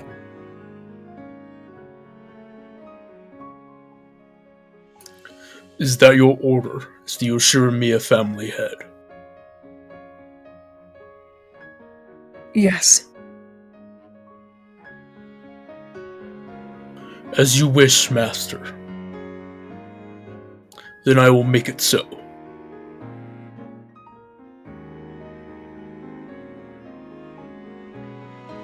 And please, don't tell anyone about what happened tonight. I want to stay me.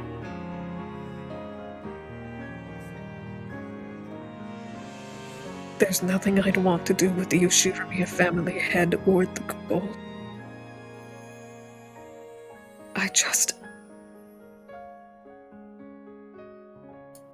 I want to wait here on this island, as I have done in the past. I want everything to be exactly the same as it was. That's my only wish.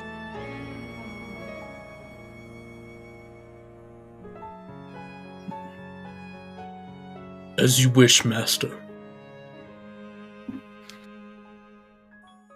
Everything that has happened tonight will not go beyond those present here.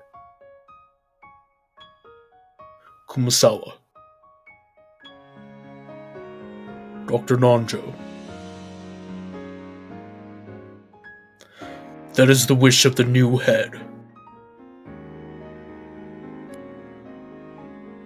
If that is what you want, I have no objections. Kinzo-san will be entrusted. Kinzo-san will entrust everything to you. If this is what you want to do, none of us will complain.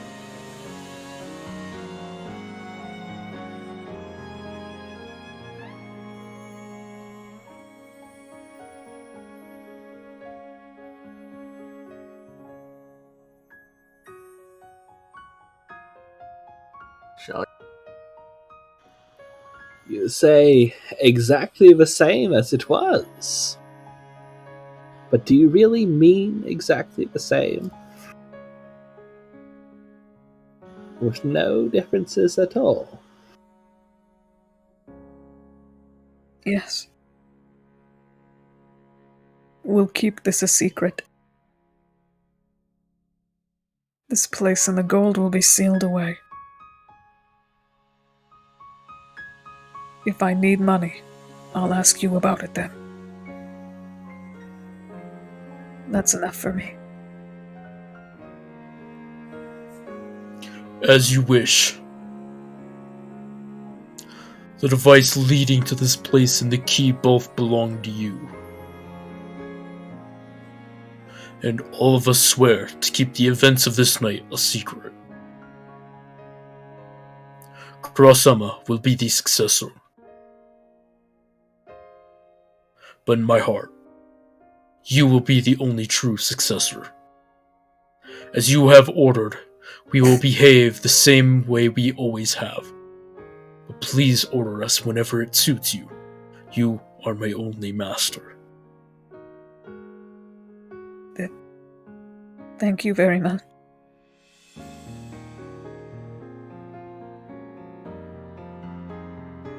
A vast mountain of gold in the ring of the Ushiramiya family head. The dress of the portrait Beatrice. And I became the true Beatrice, the Golden Witch. Right here, in my very own Golden Land. If I think about it, not much has actually changed. After all, I've always been the Golden Witch. I've just had a few more people acknowledge that.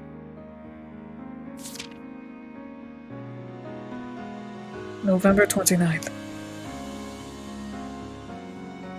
The day I became a true witch.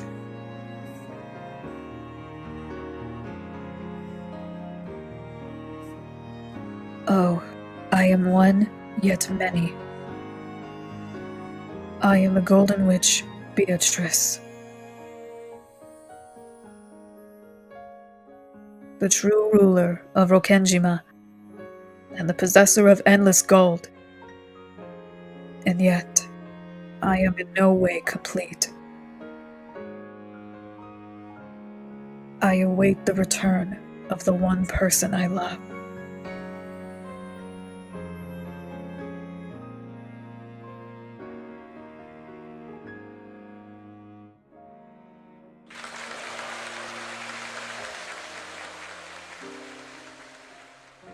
Alright, man, we're calling it there. Good timing. Yes. Alright. I actually do have some extra thoughts now. Cool. Alright, I'm not sure if we want to get right into the discussion or wait a bit. Well, let me just make sure that I can save first and get things started. Oh wow, it's just fucking going still. Holy shit. Alright, cool. I was gonna say, watch this be like an auto scroll segment. God, like the entire next hour is just an auto scroll and you can't fucking save. By the way, Jesus before I start my thoughts and before Khan starts her thoughts, I want to get Crimson's thoughts again on what was his thought process again for it being Taiwan. Basically the naming convention and also the like they said about that one particular cancer-bearing nut. Okay, What do you mean? What do you mean? That nut gave you cancer? I don't quite understand. Wait, do you mean the mouth bleeding nut? Yes, pretty much, yeah. Alright, yeah. That's what I meant by that. So Crimson, what Wait, was what? the first... How did that connect to Taiwan? Well, here, wait. Actually, Crimson, what was the first thing that made you think, that led you into the thought process of it being to Taiwan? Like, what was the proto-thoughts? I think it was mostly because I was trying to look for a particular type of fish, and then I somewhat inadvertently translated myself into Portuguese in Taiwan.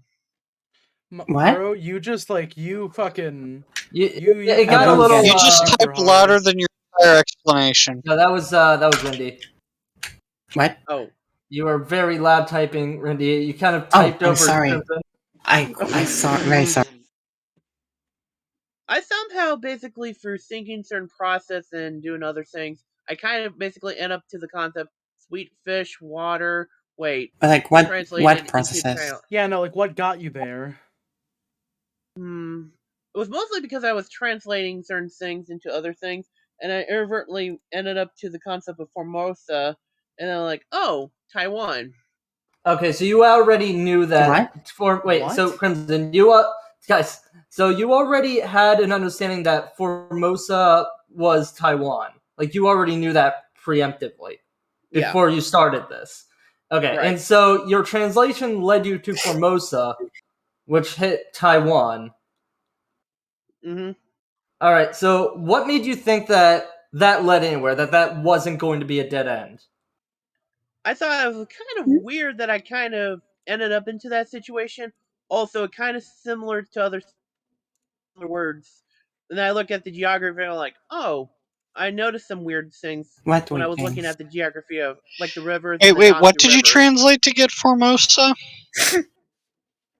I think it was I think one of the Japanese fish variants to that. I think I did it in a weird roundabout way. So you just spent like a day on Google Translate? Yeah, pretty much. And then I roundabout to Formosa to No, Taiwan. but why? Why? What made you start Google translating stuff? And what stuff did you Google translate? The word sweet fish. The word sweet fish kind of got me into that thought Into what? process. Okay, but no, alright, so hold on, really quickly. So directly before they even mentioned the possibility of it being a train, you went right in and said, I think it's a train station. How'd you get there?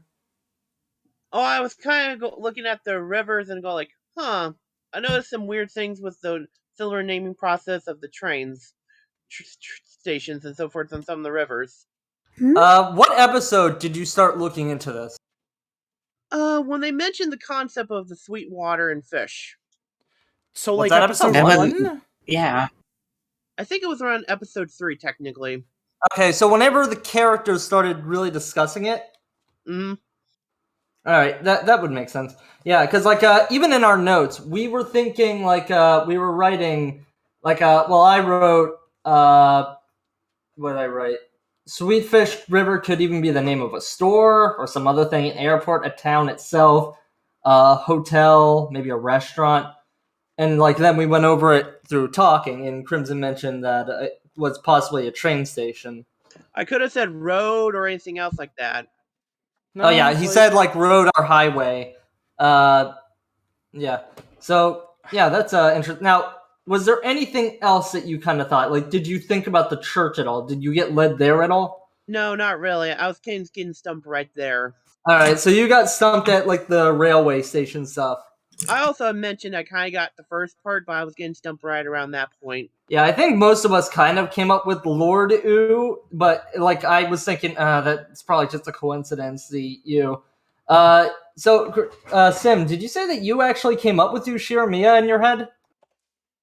My brain went to text speech first, and then I'm like, actually, no, that kind of makes sense. Okay, So I just put it in chat. So I saw that you said like Lord U in the chat, but I didn't see you say Ushiramiya. But I take it that's just something you thought. Yeah, I mean, Unless I it's just kind of missed like it. it's the only thing I could think of that made any sort of sense. All right, yeah. I was kind of just throwing out the U. It is definitely the most prominent possible word combination, but I was thinking maybe this is like going for a different type of word combination completely. So, Sim, you also thought about the church. What exactly? You said that somebody reminded you of something that led you to think that? Something Con said back when she was doing her theory tripped something about the church. Because I had just reread chapter or episode 2, and there's a bit where they talk about what's above the church. Yeah, and like Maria cuts in and says, in short, it would take a miracle, or it means a miracle needs to occur. And they were talking about how it requires a miracle to solve the epitaph. Yeah, I remember that being a part, but it like completely left my head until you brought it up during our big theory discussion. Con, did you ever consider the church at all? I did. It had the word quadrillion on it. Or at least, I guess the best way to say it is, I had all the puzzle pieces right in front of me, but I was looking at it a different direction. Or rather, I put the pieces in differently. Did you suspect that the gold was under the church? To be honest, I thought that building was a different building. Wait, what do you mean? I never associated that the epitaph was actually right at the church or any part of it. Well, I And don't think it was. I was kind of confused as to what exactly the placard was on anything. Wait, But I did have a feeling it would be right there. wait, you thought the epitaph was at the church? No. The other thing that had the word quadrillion on it. Oh, okay. I thought you were saying like The relief. Yeah, okay. I thought you were saying Yeah, that no, that's the the. word. Yeah, I think I think someone mentioned that the epitaph was at the church, or the goal was at the church. I don't think it. Okay, Oh yeah, well, that was Sim. Okay, I retraced what I was thinking of with the translation thing, and that's basically how I did it within this text. What? So then how did you get to the train? Yeah, how And then I basically then I looked over in the geography of Taiwan, and then I noticed the weird thing with the rivers and the roads and the train tracks. What Then thing? I led myself into there. Okay, so you just kind of had the thought maybe it's a train. Like again, like I thought maybe there's maybe it didn't mean literally river. Maybe it was like a store, maybe it was a restaurant. But yes, then you probably just had the thought like, oh, what are other things that can be traveled? And you probably thought maybe a train station or a road or a highway. Is that it? Yeah. That makes sense. Weird? But I wouldn't call that weird. It's what I just did. It's like No, I mean, whenever I ended up doing this, I just started to play around with kanji that I translated over from Google Translate from the epitaph. Did you get the thing about Taiwan? Well, yeah, actually. Well, wait, did you get the thing about Taiwan before Crimson? Yeah, I did. Alright. The way I found it, and I even have my handwritten notes, and I have photos in the Umi Notes thing of my handwritten notes, I even have them right in front of me here. Hear that? I hear it. I went and That's sick.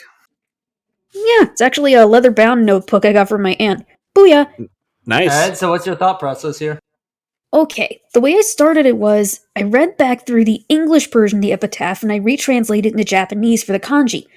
Then I started playing around with the wordplay of all of them. And after going through a bunch of kanji, I got to the Kaohsiung River, which is in Taiwan. This is in another point, actually. So after that, I realized Kaohsiung River wasn't that there, so I decided to start researching Taiwan instead. Looked a lot more than just the rivers. Looked at Taichung, Taipei. Then I ended up fooling around on Google Maps for a bit, and I looked at the street corners, looked at all the rivers. looked at the geography, looked at the history, because some of that history was actually pretty interesting. And then, after going through a bunch of things, I ended up finding a bunch of other rivers around Taipei. Then, I found out more about Taipei's history and how it used to be occupied by a bunch of Japanese around the same time that Kinzo was probably a young man. What better way to get away from a nagging family than to leave a country that's also part of yours? Or at least that's being dominated by yours. I can't tell if Orange is actually... I can't tell if you're just agreeing with me in there, or... No, I'm talking the Crimson. Yeah. Okay, sorry about that. After that, it led me over through Taipei. I decided to do more Google Map searching around Taipei. Found New Taipei City, on the halls. Ended up spending a little time virtually at the Chiang Kai-shek Memorial Hall, because it is gorgeous, let me tell you that for free. That was when I found Tamsui, which is also... Yes, ma'am? Sorry, that was my mom that called from another room. She told me to go to bed. Whoops.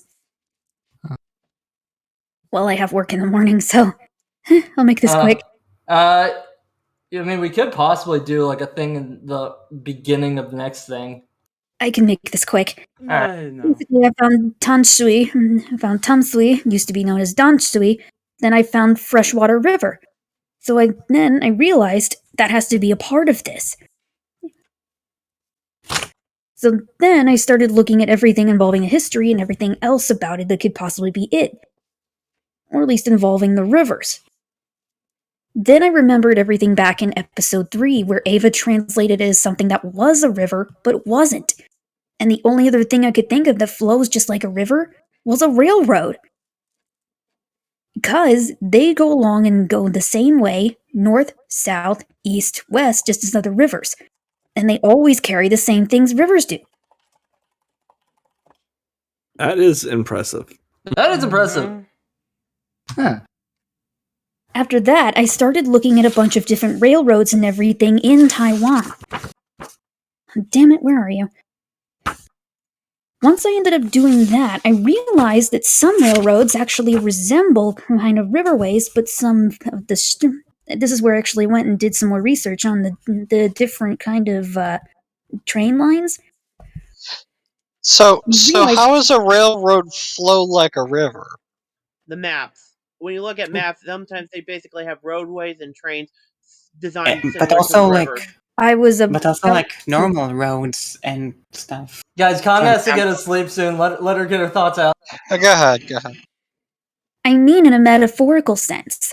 Not just like how they look, but also in just how they operate. Plus, when you think about it, a train is sort of like an on-way raid. Losing my mind here. A train is sort of like a ship that sails on land. Cars, not so much.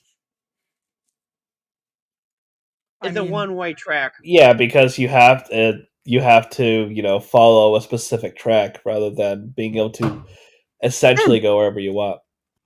So I started to search for other stuff involving train lines in not only Taiwan, but in Japan. And I realized some heads of trains actually look a lot like fish. For example, the Tokaido Sanyo Shinkansen. Good service. It's actually pretty cool. Opened in 1964. Its head actually looks like a deep embedded bill of a duck that's been folded over. Others look like they actually have the fish lips going on. And others look like Ronald Reagan. But yeah. Interesting. Oh, neat. No, the interesting part is this. I decided to go ahead and take a look at the other railroads that were in Taipei at the time. And there was one. I realized it was one of the trains. Or at least one that had been established whenever Kinzo was there. Let's see if I found... Sanriku... I did realize it was Kirian. Unfortunately, I thought I had to find the original map of what it looked like just to see what exactly it meant, and where it went. The problem was, I couldn't find it anywhere. And the reason I couldn't was because It's no longer an in-service rail line. It was demolished decades ago. Modern maps don't have it. And it would not make sense nowadays, but it would make sense in the 80s. Exactly. So we were kind of, unless you actually remember history, like anyone in Japan, if they have to learn world history, they might have known about it, but not anyone outside of it. And it's hard to find something like that from the 80s because those lines have probably been redone so many times. Yeah, So especially for a actually- small island. So all I found out was just the first line of the Epitaph. Everything else involving all the secondary wordplay was all right in front of me, but I didn't even know the whole time. Yeah, this was It's designed by kinda a good. guy. This was definitely designed by a guy going like, how can I make this obscure and only possible for me and maybe like a few percent of Japanese people in Taiwan? People that really want to dig in and look at a map, an atlas. No, the entire whole point and just the entire construction of this riddle base. It's a riddle within an. It's an enigma. Oh God, what's the saying? It's Enigma an within a. Oh shit! Now It's a Enigma riddle wrapped within in a a- mystery, wrapped in an enigma. Ah, there. Thank you, Noir. Really getting that DS feeling. It's Pretty just much, yeah. so good. Ugh. I want to say that's Churchill. Is that Churchill? Yeah, he probably said that about something. So, It's about Russia. Do you have more thoughts? Nope, I just kind of got finished on. Before all that, I was kind of teary-eyed because of the entire thing with Beatrice. Alright, I have a thought, a few. Okay, wait. First, did we ever come up with a theory of why Rudolph said he was going to die in episode 1? Did we ever come up with... Okay. I feel like somebody mentioned a theory about them playing like a murder mystery game with Battler. That said... That was also me. Yes. That said, I do believe there were real murders. There were real murders, so I'm wondering, could that be him fucking around with Battler, or could that be an actual prediction of murder? So I had a thought.